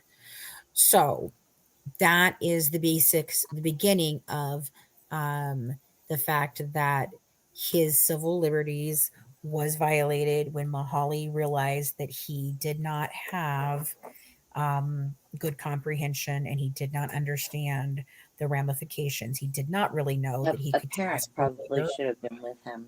Yes, and his parents were there. You know, they let Chris Watts talk to his father, but not Nicholas. I mean, it just seems wrong. Because it is. Ryan, your thoughts? No? I don't have any thoughts. Why are you're being so weird? I think that, like I said, You again don't agree with me, right? When you think about Rain Man, he was incredibly smart, but he did not know different things like how to add up money or what that would be, or you know what I mean. There's just so many different variants of autism. Christy says she can see your eyes having thoughts, so just look, you can disagree with us. It's okay. We're having a discussion. You're allowed to say what you feel, dude. And plus that they would take the comment of you can read a book back to front and not understand the plot. Yeah, and they asked him questions that he answered perfectly fine with the capability of understanding what he was writing. He didn't memorize the question. If you're going to ask me, something, I'm sorry, and then argue with me, this is exactly why I'm not speaking. Keep going. It's fine. Just keep going. It's just frustrating. The problem is, look, I'm seeing both sides of this. Okay. Trust me, I'm seeing both sides. I'm seeing where, yes, he was absolutely manipulated because, my mom killed our baby through a feeding tube. I'm seeing the manipulation. I'm seeing all of that. But I'm also seeing it's very, very, very, very, very frustrating, especially when I'm seeing people in the chat that are like, but you have to understand autism. Bitch, I live with it. I get it. I understand it. Okay, I understand the whole we're gullible, we're manipulative. I've said it, somebody's gonna fucking write that down on Reddit. That we're gullible and we're easily able to be manipulated. But at the same time, what is your IQ? At the same time, do not infantize us. That's the problem that's the problem I'm having. That's the problem I've had in another panel. I feel like people get made out to be infants. And that somehow people are meant to be pitied and whatever. So that is why I'm being quiet, because my personal judgment is affecting what is going on right now. Okay. So let me ask you something, though. What's your IQ? Do you know it? Significantly higher than his. Yes, I understand that. I mean, very. It's 100. It was 131 on the last state-approved test. Okay. So that's above average heading into almost genius. Starts at 140 something, I think. Okay. All right. So his is 82, between 72 and 82, depending on who's giving the test and who's giving the stuff. Now, the cognitive test does imply that he has the ability for complex thought with normal, everyday types of things. So even understanding, yes, a smoke alarm is to alert us that smoke is there. That's why we should change it, blah, blah, blah. Why shouldn't we leave a kid home? Well, that's common sense, because if we leave a kid home, they're not going to be taking care of themselves. They don't know how to do it. It's dangerous and he might starve, right? But when you're sitting here telling a person, these are your rights as we're reading them to you, do you understand these things? No, he did not understand that he could be provided a lawyer if he didn't have exactly what this says. He didn't understand that if he was indigent, he could have a lawyer provided to him for free. So he probably thought if he asked for a lawyer, he was going to have to pay for it. And how the fuck was he going to have to pay for that? And Gypsy already said, well, she's going to get me the best lawyer I need. So I don't need to have a lawyer right now because she's going to do it for me. Okay. He did not understand that he had the right to remain silent, because yes, you can say you have the right to remain silent, but when you're talking to a person who's never been in a situation where he has the right to remain silent, he does not understand. If she's asking him questions, he did not know that she's not his friend, that she's there to elicit his confession, and that's all she gives a shit about. That's the reasoning. And this is why I've advocated over and over and over and over again that I believe in every police station across the country, there should be a Advocate.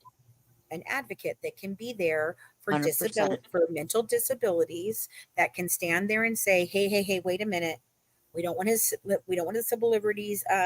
We don't want them violated. I want him to step in. Let me go inside. Let me evaluate him quickly, see what's happening, and make a suggestion of, okay, look, no, I'm sorry. We need to shut this down. We have to get him somebody who can come here and advocate for him. He needs to speak with somebody that he feels is safe for him, and he can get, a person that can help him understand what really is going on. And that would all the way around in this discussion. But we don't have that, and I don't understand why. It is one freaking person on every fucking shift. Come on now. He didn't understand the depths of the waters he's diving into. That's exactly it. And that's my thought process. I get where you're coming from with, he has complex thought. He understands, basic things. But in the scope of being questioned in a crime that he thought he was right in doing, because he believed that he was doing it for the right reasons and he was self-defense saving her, I don't think that his confession should have been used against him. And they definitely should have investigated more. They solely based his conviction on his confession. Nothing else. Right. They didn't test the blood. They didn't test the freaking sheets. They didn't test what's inside her cavities. None of that. They didn't do it. No, that all should have been tested. Right. 1,000%. So that's my basis for saying he didn't get a fair trial. He didn't.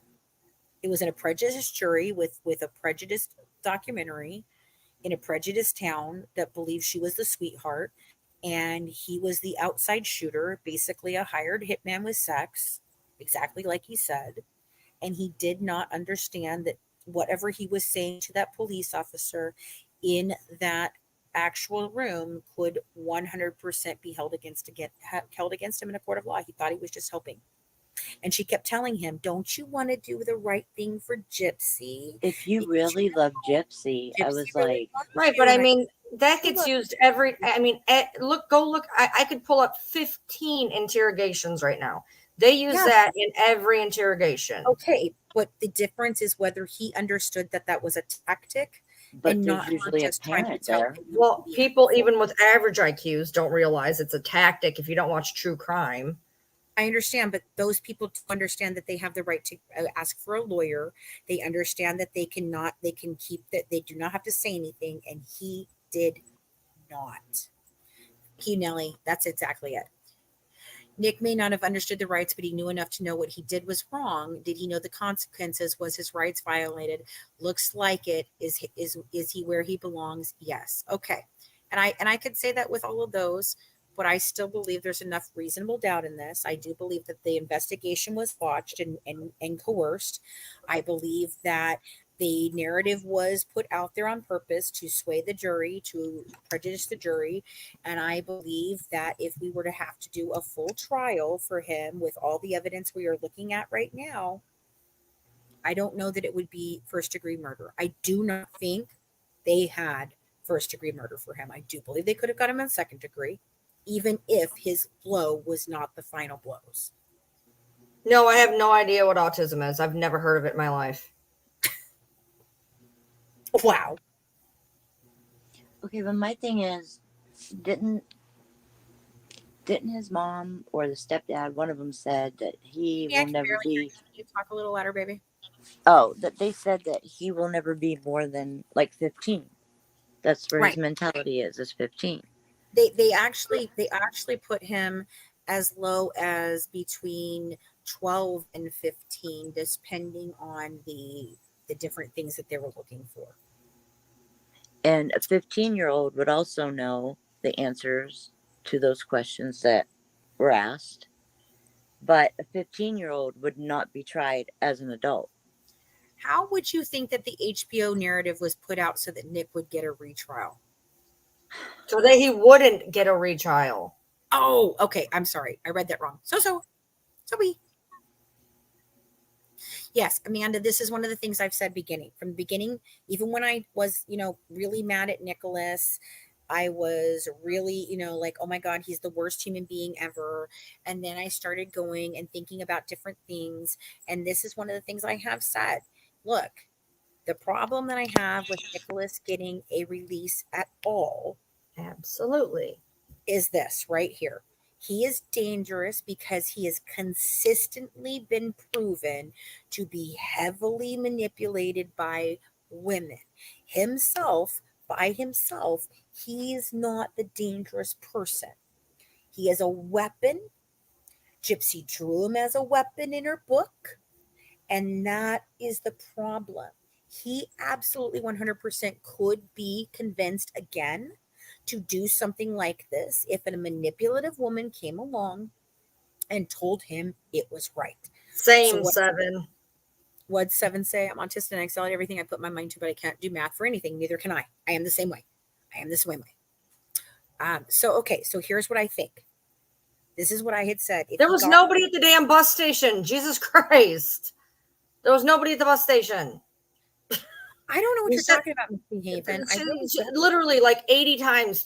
Who was at the bus station waiting for them? There was somebody at the bus station. Somebody was following around Gypsy. There was somebody at the bus station. Where are you getting that information? I've not heard that at all. So I'm just asking where you got it. No, it's been said like 50 times in this conversation. Okay. So this is what I'm saying. I believe there was a case for a second degree. I believe that would have given him the chance at the ability for parole. If they had, and that would have taken psychological evaluations and all that fucking shit to get him parole. And I think that if he were to come out and he was mandated to be in a inpatient or a halfway house where he is monitored, he could live a semblance of a normal life and he would not be in danger of re-offending. But he has no support system. His mother is gone. His stepfather and his brother have moved away. And Bobby does not believe in mental health help. So he could not be released just to the public like Gypsy has, which she should have never been released. I'm sorry, she shouldn't. But there is a way that if he had taken a second degree thing, or if he'd taken the plea deal that they offered him, I do believe there was a path for him to be able to enter society in some level and be able to live a semblance of a normal life without being a danger to society. I've seen the video of the bus station that they're talking about. I don't see where they were waiting for Gypsy. What are you talking about? There's another video at the bus station. And there's like a guy standing around, but I don't see, in my opinion, I don't see where there's people at a bus station. Like there's people who seem to think that this is a person who was like waiting for her or whatever. He's okay. He's pacing. They said, I don't know. I've seen it. I don't see what the big deal is, but I mean, that's just me. I mean, people are entitled to see what they want to see. Have a medical mental background on him. We have two different doctors who diagnosed him, both the defense and the prosecution witness, and they both testified at his trial, as well as the offer of proof where they explained the ability of him to deliberate or not. So there are really resources there. They did offer him a 30 to life plea deal. Then they offered him a 30 to life. Then they offered him a 30 years straight. He did not take either one of those. He thought that he could get 15 years. He thought that he did the right thing. He thought that he might need to take it to a different venue. He talked about all this. I think I need a new venue. I think I might win at the Supreme Court level. He has complex thought. Like I said, he does have it.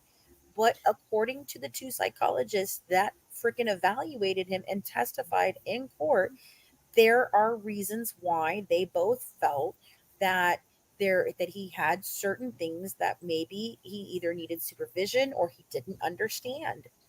There is so many things. Gypsy probably looked nervous at a gas or at a bus station because somebody was following her, because she probably figured, hey, I just offed my mom who's sitting at my house right now. Maybe this is an undercover cop about to get my ass. That's where I would go with it. I don't think that they're one and of the same. I've heard that story. I've heard that theory floated around a few times. This isn't the first person, but I've seen it, but I don't think so, but that doesn't mean necessarily. But then again, where's this person? Where are they at now? Where is this video that you're talking about? Where? Which one? It's Misbehaving has it, apparently. I couldn't pull it out of my ass right now, no. Where can we see it? She sent it to you. She sent it to you. Where did you send it? Probably your email. I think she said email.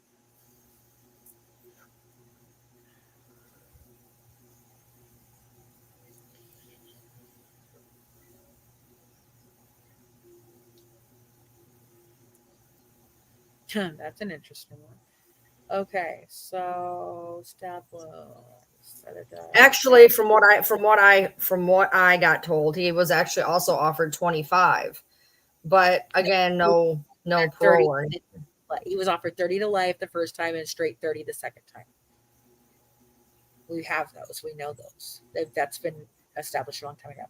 I don't see it. Can you send it to me again, please? I don't know. She says, there it is. It starts 15 minutes in. Can you even send things that big in email? Every time I try to send anything, a big picture, it's like you can't send over 25 MPGs or some shit. Mm-hmm. Where did you send it? There it is. What do you mean there it is? She may have tried to put a link in the chat that won't show up here. If you did put a link, if you put the link in the chat, just send it to me on Facebook and I can then pull it. Well, he did get 2 deals. He just turned them both down. Yeah, he did get 2 deals. I just told you. She's sending the link to you. Oh, okay. Because you can't put it in here. You'll have to send it to me or one of the mods. Yes, they do get time off on the 30. Maybe that's how he got to. You can't put a link in a YouTube chat. It automatically eats it. You can see it, but we can't. Unless you have a wrench next to your name, and I don't give out wrenches like that. You're going to have to send it to my email. Just send me the link to my email. tipsforgoodwives@gmail.com.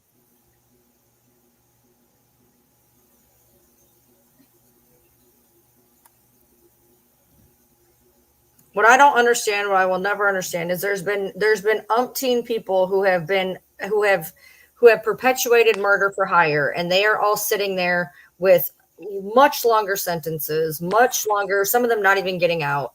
And she gets handed a plea deal where she's out in fucking 8 years.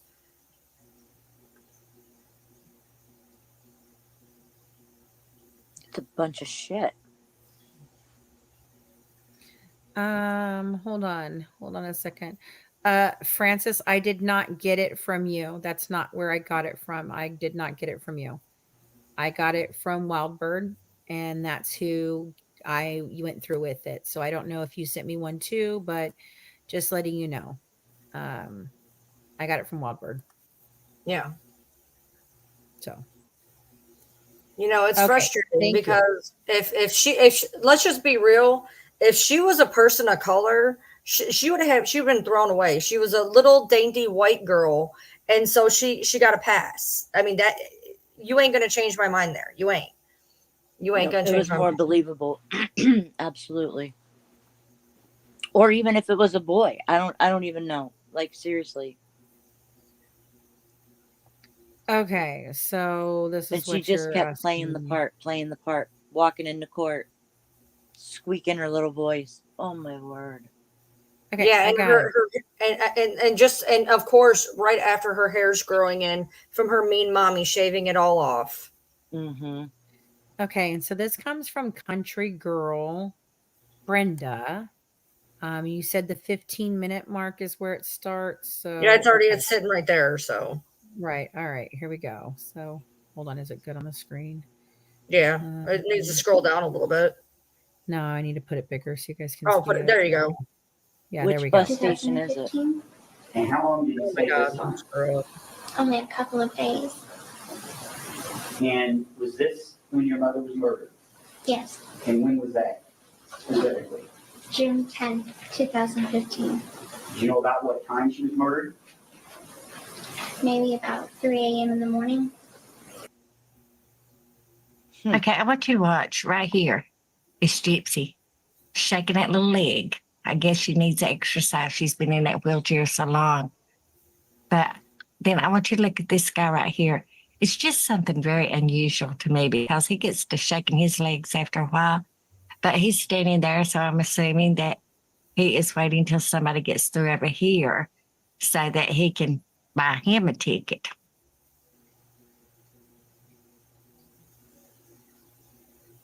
But just watch Gypsy. She goes shaking that leg again, moving it. Him standing there. Then he starts shaking his leg. But he's not doing it very much right now. But later on, he'll do it a little bit more.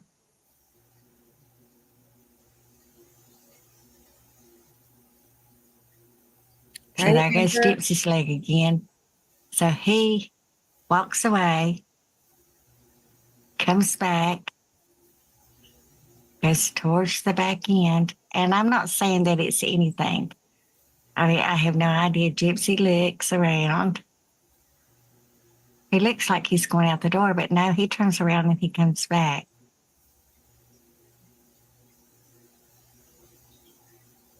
I'm in trouble if I ever go anywhere. Everybody's gonna think that I'm in trouble because I wander more than that dude's So doing. he's going up to this other person at the I'm desk, a but he pacer. doesn't stand there very long. And it looks like that he's just maybe asking some questions. I don't know if that person is really paying any attention to him or not. But Gypsy turns away. Her leg's still slinging. I guess it really is bothering her. But he goes back there. He doesn't have And the he'll same body stand. shape as David Blanchard. Gypsy No, he doesn't have the looks same body type as around. David.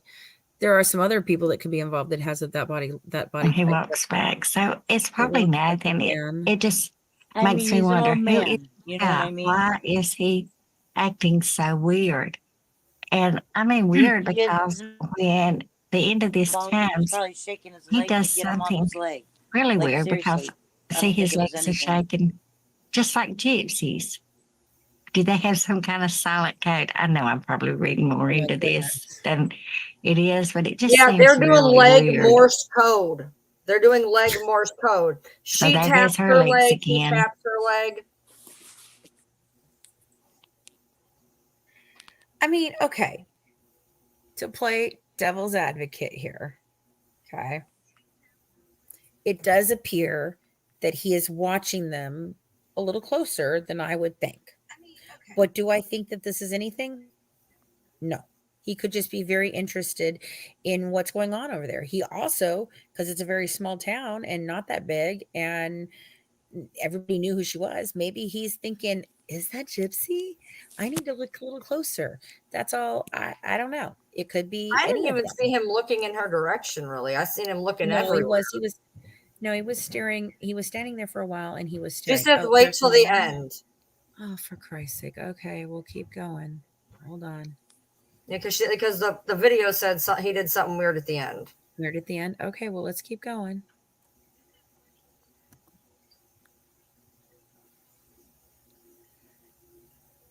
Everything is calm for a minute. Nobody's shaking their leg.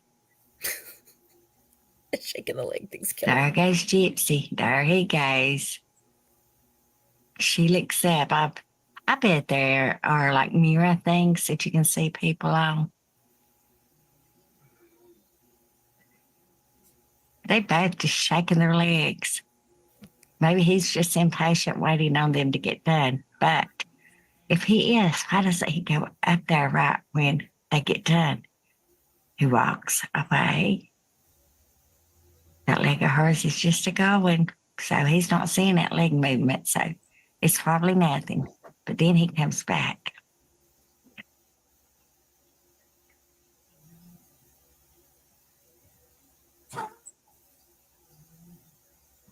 He's very, I don't know, seems anxious to me.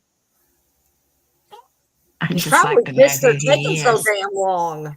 and what he is doing. There You're on he the goes edge the of shaking making again, both that of them. There nothing. he is, guys. Oh my God. The leg thing is killing me right now. I'm sorry. I do not see any correlation with the leg thing. For God's sakes.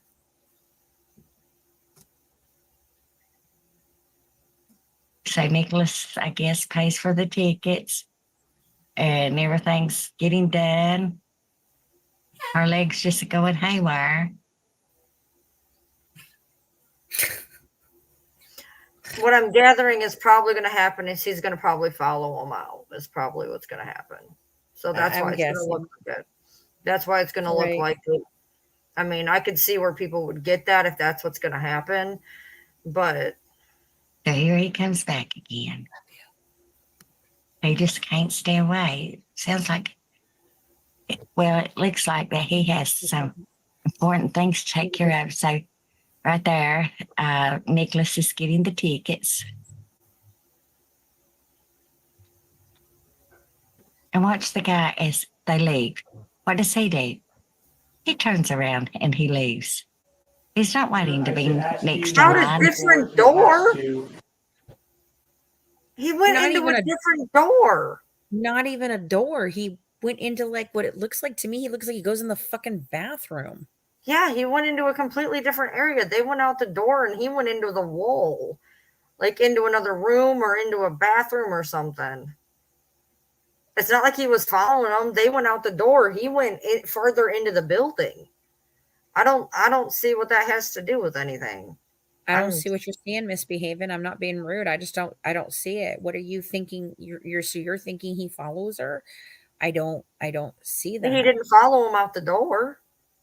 Mac, Now, if he would have followed him out the door, I would have been like, oh, maybe they're onto something. But he like literally turned around and like went into a bathroom or something. Maybe that's why he was shaking his fucking leg so much. He had to piss. Like Morse code. Maybe he was just waiting for the asshole to get out of the bathroom.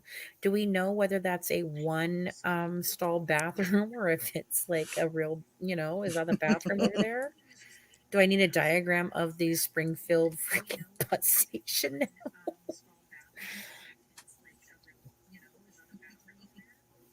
They both need to pee. Natalie, I don't know what the time limit on it is on attempted murder when she shot DeeDee, but yes, they could charge her on that. What'd you say before the bus comes? I don't know. If he was their ride too, I don't know. He could be the taxi driver. I guess he could be the taxi driver. No, the taxi driver. They were getting ready to get on the bus. Weren't they? Yeah. No, they go back to the hotel. Oh. Turned away when he walked up. She looks around for cameras. I don't know. I found it interesting. No, they go back to the hotel. Amy, your thoughts? Amy, did you fall asleep?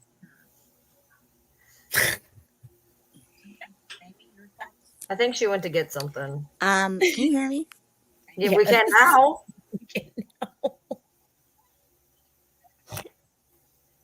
No, you just muted yourself again. You muted yourself. Where'd she go? The fuck? My camera died on me when I did it. What the hell's her issue? Maybe her leg was shaking so hard her camera fell off. Maybe she had to pee. Right? There she is. There she is. Okay. Man, I've been for- trying to talk this whole time. I'm like, these two shits are just fucking not listening to me. They ain't talking to me. I'm like, what is going on? This always happens to me. I always have to exit out at least How one can you time. eat a whole cheesecake, dude? I can't eat more than one piece before I want to die. Like, that is rich. Oh, I have pie. I have pie. You have pie? I do. I bought a celebratory pie the other night and I didn't get to eat it, so I have pie. I have a Rice Krispie treat. I want to go eat my pie. I have broccoli. That's what I have. I have broccoli. I'm not a Rice allowed to Krispie buy treat. cool shit anymore. I have broccoli. I ate 2 pounds of apples over 3 days. Okay, that's where I'm at right now. Oh wow! My pie is chocolate silk pie. Got pie. I'm not gonna pie, lie. I bought a me. Hershey pie from Burger King today. I'm not even gonna lie. You have to Okay. treat yourself. You can't even beat yourself up about it. Because if you don't, then you'll go on a fucking just be like, Okay, That's so okay. this is I had chicken nuggets for dinner. We're good. this is the last thing we're talking about, because then I'm going to shut this down and I'm going to wash my dishes, eat my pie, and go to bed so I can actually get up tomorrow and work on this shit for you guys. Okay. Amy. yeah. About You literally just told me you were trying to talk this entire time about this fucking bus station and you're going to ask me what. Oh, Chris, I tried to say 3 different things. Now you're gonna put me on the spot. I can't even remember now. I have to freaking scroll back up to the damn chat. You know what? While she's trying to figure out what the fuck she's trying to think of, there's a receipt. There's a receipt that has just shown up trying to show Papa John's delivery to Nick with the brownies and everything, all nice and great and gravy. Has anybody seen that receipt so far? Because there's an issue.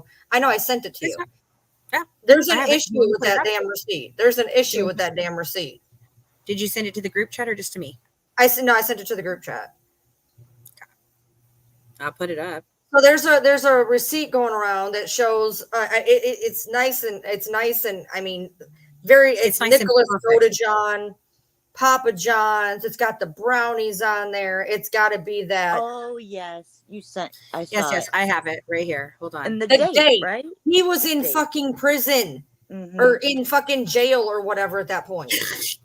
Yeah. Thank you, Smiley G. Footloose was playing. You gotta get What did you do? Look, The I date don't is literally know. I can- September. It's September. What are people trying Okay. to say that is?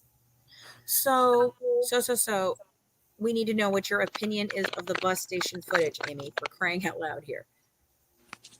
Okay, there it is. Bus station, Amy. Bus station. Amy, What? where are Right here. What are you asking me? for the 90th time? I'm What is so your sorry. I didn't opinion think you were of the talking to bus me. station footage? Make that bigger so people can see it. I can't make it bigger. Hold on. Let me download it and then I'll Oh, make it bigger doesn't? that way. Hold on. I gotta do it this way. All right, hold on a second. Let me stop sharing this. Amy, So the bus station. You want to know what I think about that little film? yes, Oh, please. okay. Like I said, I think he was just freaking probably trying to shake his balls off his leg. Like, honest to God, I don't think that was anything. I'm not trying to be Okay. mean, but seriously, no. he just, or like Ryan said, he could have had to go to the bathroom. You know, who knows? But, and Gypsy, I think she's just spastic. She's probably just, getting nervousness out of her legs. Maybe, I don't know. And if anybody tries to say, okay, well, no, it's really March the 9th when he was there when he came up for the Cinderella movie. No, the US doesn't do backwards dates. So I'm gonna have to say pass.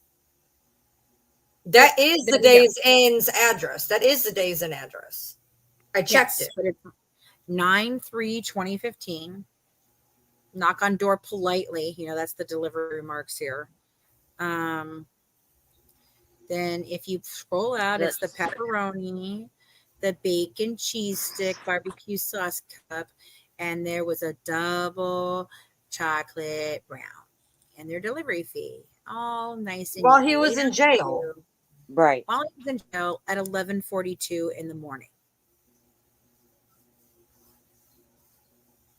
I'm going to have to go with no. He was in jail. Yeah. Right. No, exactly. Yeah. I mean, Okay, what would be so the point here's of my even doing that? Non-player character. Okay. I saw that. We're going to go back to the brownie situation. I did not just make that up out of nowhere. Okay. There was a very good reason why I said that she baked fucking brownies. It had nothing to do with Nicholas and baking brownies for Nicholas. It has to do with the fact that there is evidence that I remember hearing it, I remember seeing it, I remember a screenshot of someone saying that she cooked the brownies naked, not for Nicholas, but for whatever other dude was there. Now they said Dan, I believe, but it could be Sebastian, it could be this Brian dude, it could be Dan. Something was okay. Look, the brownies that Nick had were obviously from Papa John's, but if you look in the kitchen, there is flour, there is sugar. There looks like somebody really was baking something. Yes. I mean, it does. I mean, I don't randomly have that shit out on I don't randomly have that shit in my house. But if I did, it wouldn't be on my counter. Well, my dogs would eat it. But that's not the point. You get it out because you're using it. You get it out because you're using it. Oh God, you said that's when the date was when it was printed. Oh, fuck off. No, that's not how a real receipt works. No. Don't forget. Fancy, I need you to go get that autopsy updated. It has expired. And we need to put Humpty Dumpty back together again so we can get a better goddamn autopsy. It expired. It's bullshit. We can't take the whole thing down. Take the whole goddamn live down. It's been expired. We need a new one. Forget about it. So wait a minute. We need a new one. So we need a new one. So is that like we have to put all the ashes back together piece by piece and unchar the body? It has to be updated. Wow. This one's expired. It expired. We have to get a new one. And for any of you people that think I'm being a bitch, somebody put that out there yesterday. On her 10-hour fucking rant about me. And apparently Humpty fucking Dumpty. Look. Okay. I want you guys to understand something. Gypsy can't cook. Okay. So we've seen that she can't cook. She just made Ken the first dinner that they've ever had, and she damn near set the house on fire. She blew on a fire. Do you understand? Oxygen makes fires grow. Okay, but didn't she also cook for Ryan? Yeah, but she said this was the first time that she did it for Ken. Oh, okay, but it's not. But everybody tried to say it was the first time she'd ever cooked. Remember, she fucked up macaroni at Nick's house. Right. But everybody's saying it's the first time she cooked. Now, I'm going to explain why I believe that there's a possibility that Gypsy fucking could cook and still can't. What's going on with Amy? I can hear me when she comes up. I can hear me. Yeah, I know. Okay, listen. Freaking me out. Listen. If it was just a simple fucking damn recipe that she can read and put fucking things in and stick in the fucking oven, that can be done. Do you want to know why I think she couldn't make fucking macaroni and cheese? Because my daughter doesn't know how to make macaroni and cheese out of a box like that either. She only knows how to make the Kraft macaroni and cheese that comes with the squeezy freaking pouch of cheese. She can't even do that from the argument I heard on the phone the other day. My daughter? Which daughter? I don't know. The one that was screaming about putting cold water on the noodles so it wouldn't melt. No, that's the other daughter. Neither one of them can do it. No. They're both actually very good cooks. Okay. So in other dishes, she thinks we put the cold water on the noodles to stop it from Right. getting any mushier It's on actually like to rinse the starch spaghetti. off, but yeah. Yeah, okay, so on spaghetti, but she thought to do this, she thought we needed to do the same thing on the macaroni for some reason, which she's never done that before. It's really weird. And so she put it on there thinking, oh yeah, I'm stopping the noodles from cooking, and not realizing that no, now you've cooled down the noodles and it will not melt the fucking cheese. Right.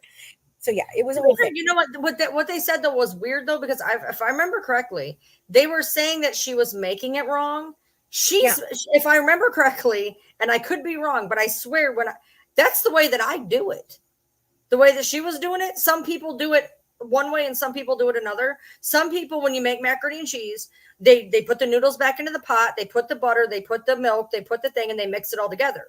One of the better ways to do it is to take the noodles out, put them to the side, put the milk, the butter, and the powder in, mix it up, and put the noodles back in. That's what I do. Exactly. Look, okay. Someone said something about doing an autopsy on our ashes. I'm like, what the fuck? And then this person's like, someone actually said that. What I said was, so let me get this straight. Bree says that the autopsy is not correct and it's expired and we don't have the updated fucking autopsy. So what I said was, so are we supposed to take her ashes, unburn them, somehow put them back together, and now do a new autopsy? I'm being fucking sarcastic. Right. Like, come on, guys. I know it's like 3:00 in the morning, but I mean, I don't know why Brie is so dumb. I can't. That's one of the questions of the universe that I just can't answer.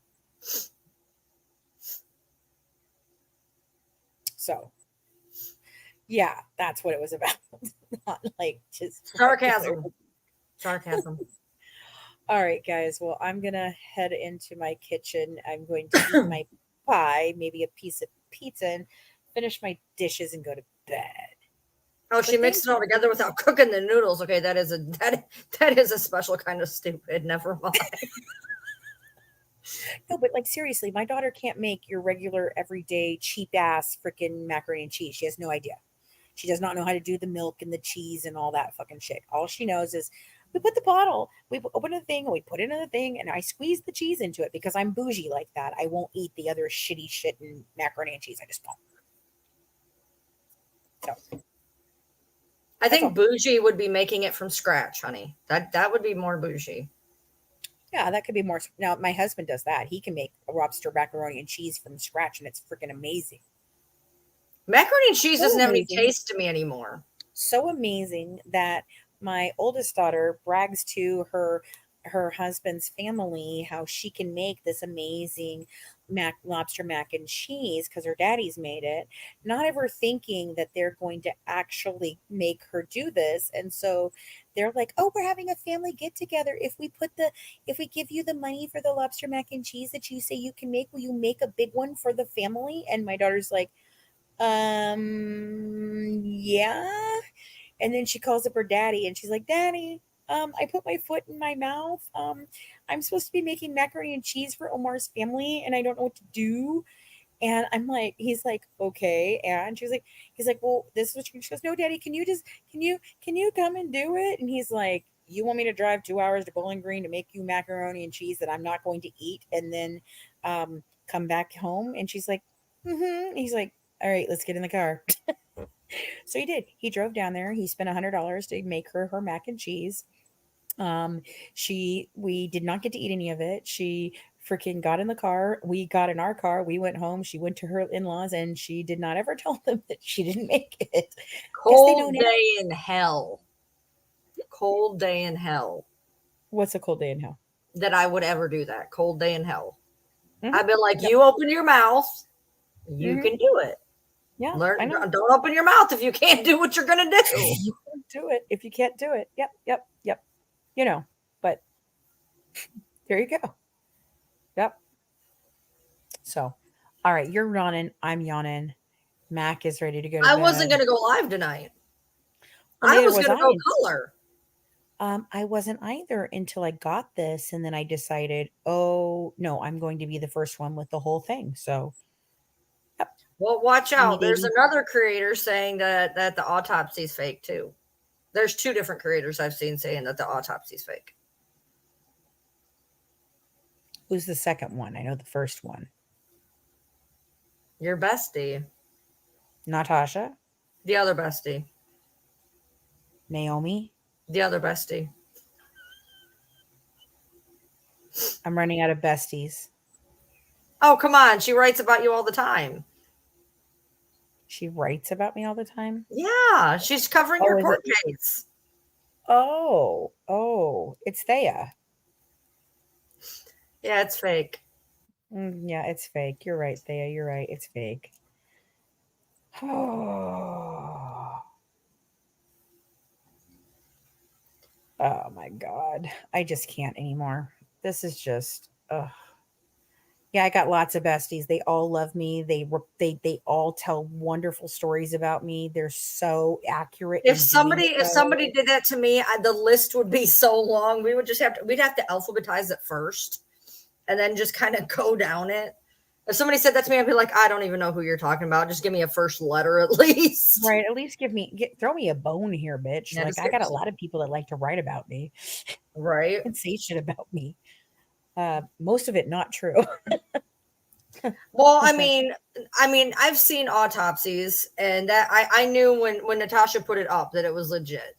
I mean, you can tell what a real autopsy looks like. It talks about all sorts of stuff. There is stuff that I noticed that wasn't in there that was kind of weird, but I mean, obviously, you know, we've got a copy, she's got a copy, they're the same copies. There's stuff, like I said, that's not in there, but normally they, but then again, you did gloss over one of the pages and went, oh, this doesn't matter. It could have been in there, which is where they put in the size of the brain, how much it weighs, the size of the kidneys, how much it weighs. And you did that one page, you're like, it don't matter. And I'm like, well, I probably could have, but okay. So it was probably in that one because it was talking about the exoskeleton, the lungs. Yeah, there was all so that. it was probably, you know, brain is smooth and I was getting tired and I just didn't want to read that one. They're going to be all up tomorrow. I will be putting them up tomorrow. And so that's where we're at. I just got them tonight. I sat down with Amy. We started going over it. We pulled up all the information, like all the research that I told you, so I could look at everything and give you a very, very, you know, concise explanation. Yes, if you hit the replay 4 hours ago, we read it, you know, so. Oh God, you guys are just going through all my lovely besties, aren't you? Ms. Joy, Sarah, SJA, Lazarus, you know, as aka Lazarus. You know, she's going to be at my court on Tuesday. You know that, right? Right. That's so good. That is so supportive of her. She got a passport and everything. Everything. Yeah, to come to a WebEx. Is she coming in a pine box? I don't know. Not quite sure. Asking for a friend. Me too. I mean, she hasn't raised from the dead or died recently, so I'm not really sure what's going on with her. No, she's not scheduled for another 4 days. You got to do it once a month, and I think her 30 days runs up in about 4 days. So she can't do it more than once a month. It's one of those superpowers. You only get to use it once a month. So she's got to wait at least 4 days. Misbehaving, I do believe that the decision to cremate her was her sister's decision. It goes back to the, I just said flush her down the toilet. No, it's not what happened, actually. Well, he wasn't even saying that he said, I said flush her down the toilet. What he said is Darla called me up and she wanted to know what were we going to do with DeeDee's remains. And he said, I don't know. And she said, well, I'm not going to lay her next to mommy because they thought that she abused their niece and, you know, all this shit. And they were telling all this crappy shit, right? So then he says, well, what do you want to do? And she says, well, I don't know. Why don't we just flush her down the toilet?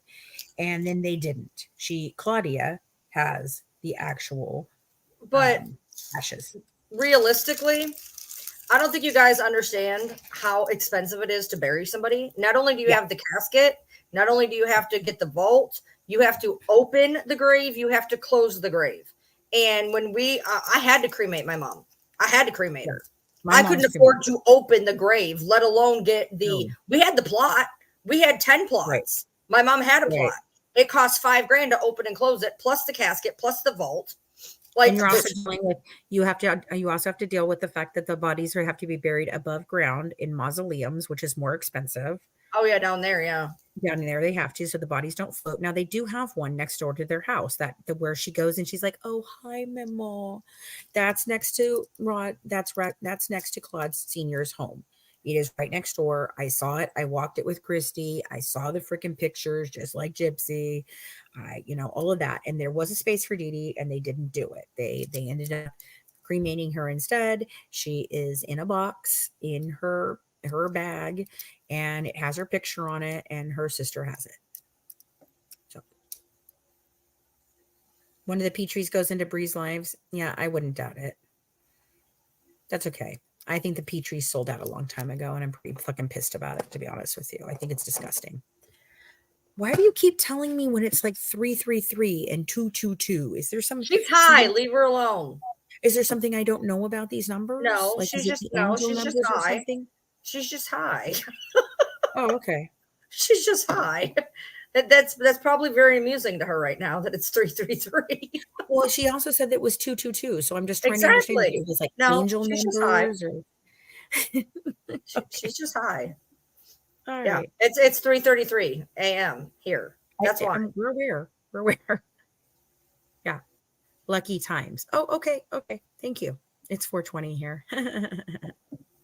It's 4:20 everywhere at some point, all the time. Ask Christy. She's doing good. She's 4:20 in it for all of us. Costco sells caskets, by the way. Hope no one needs it. Can you get one on Amazon? Probably. I'm sure looking. Hold on. Don't close the live yet. Hold on. We're gonna look on Amazon if you can get a casket. God, you're killing Are me. you fucking for real?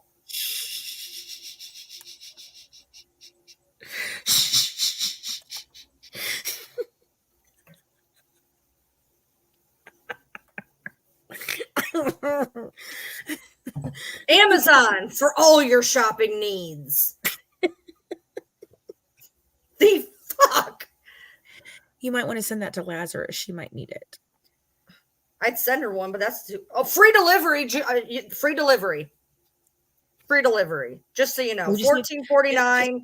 Free delivery between the 6th and the 10th, and then you just gotta haul it up in there. Just roll their own bones right over here. And I'll $8.99. That's a deal. $8.99. Oh, that's pretty for $19.99. I have to buy one for my bedroom. That's pretty cool. Look, you can actually get a fiberboard construction for only what, $5.49? You guys are gonna make me eat. Here's a pretty purple one. Overnight caskets. It's a place. They call themselves overnight. Is it used? That'd be great. Could you just imagine in good condition for only $12.99? Eco-friendly pine box casket with wooden handles, but it only has a 3-star rating. What? Mom fell out of it. Could you imagine seeing my neighbors would not even think, dude. They would not even think. They would just be like, what the fuck is she doing today? Like, they would not even blink if a casket showed up to my house. Nothing. Wouldn't even care. Oh, that'd be great if they could come refurbished. That would be so great.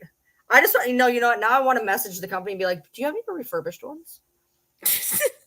Any gently used? Do you have any gently used? I could use gently used. Do they come with the pillow already? A window, perhaps? David Blanchard did not crawl through no fucking window. He went through the back door. It was open, not unlocked. Fucking open. This is a pretty urn, though. Look, that's a pretty urn. That is pretty. That's really pretty. Would you? My mother picked hers out. It has butterflies and flowers on it. It is pretty. It's only $119. Look at that. That's pretty. I know. My mom's in a cookie jar. Did they come assembled? My mom's in a cookie jar that she like, do you remember? Okay, you're old like me. Maybe you'll understand. Do you remember that? Do you remember when people like make the pottery, like the little candy, like the little houses, like cookie jars or whatever? My mom, that's what my mom's in. My dad's in something I bought from like Michael's. A fishy pillow. Why not? Why not? What if you don't fit? No, if you're big, you have to get a big cat. You have to get a big one. You do. Like, how babies have baby ones? Big people have big people ones. Okay. What does good wives mean? All right. This is the last story I'm going to tell. And then I'm going to tell you, have a good one from the Good Wives, serving up true crime. One dish at a time. Bye, guys. Okay. I did that. Now, the reason that Good Wives came about, this is how it happened. So, back in the day, Natasha had a page, and it had something to do with true crime wives or some crap.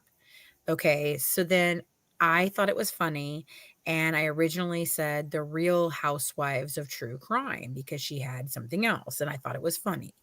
And so then they started making fun of us and telling us that we couldn't use that because the Real Housewives of whatever is actually copyrighted, and there's no way that I can use the actual words the Real Housewives because they own those 3 words, I guess. I don't think that that's true, but what the fuck ever. So I'm sitting there thinking, okay, how do we make this how do we make this work? What do we do? How do we change this? Because we already had the name of the of the like podcast or our page being the Real Housewives of True Crime. So I come across this thing, and it literally is from the 1950s. 50s or 60s, and it's the Good Wives Guide to Keeping Your Man. Okay. And I thought that was hilarious. It was very, very like, you should meet him at the door with a freshly cleaned face and you're beautiful, with your heels on and Okay.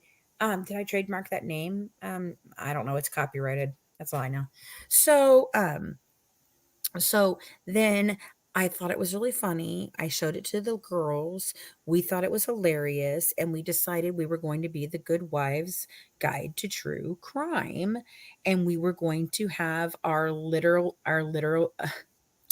logos, like our caricatures of us, be just a little bit sinister housewives who may be just a tiny bit murderous, but really not that bad, really. And so we had those drawn, and that's how it became the Good Wives Guide to True Crime. And then it became the Good Wives Network from that because that was, what we branded. So, in a completely unrelated thing, I happened to check my TikTok because I put up that screenshot of like her not having the check mark anymore. And somebody commented on here, and I don't even know what to say about this. I just saw a post that someone called the clerk of courts and asked a few questions. And it looks like a new case is pending, and it's going to the grand jury real soon.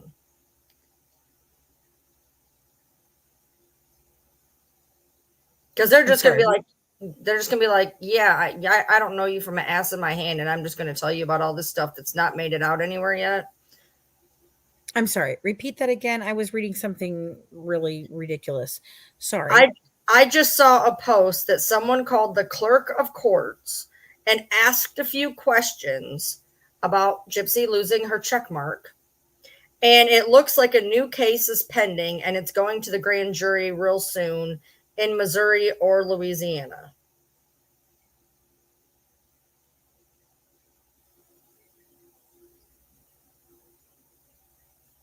No.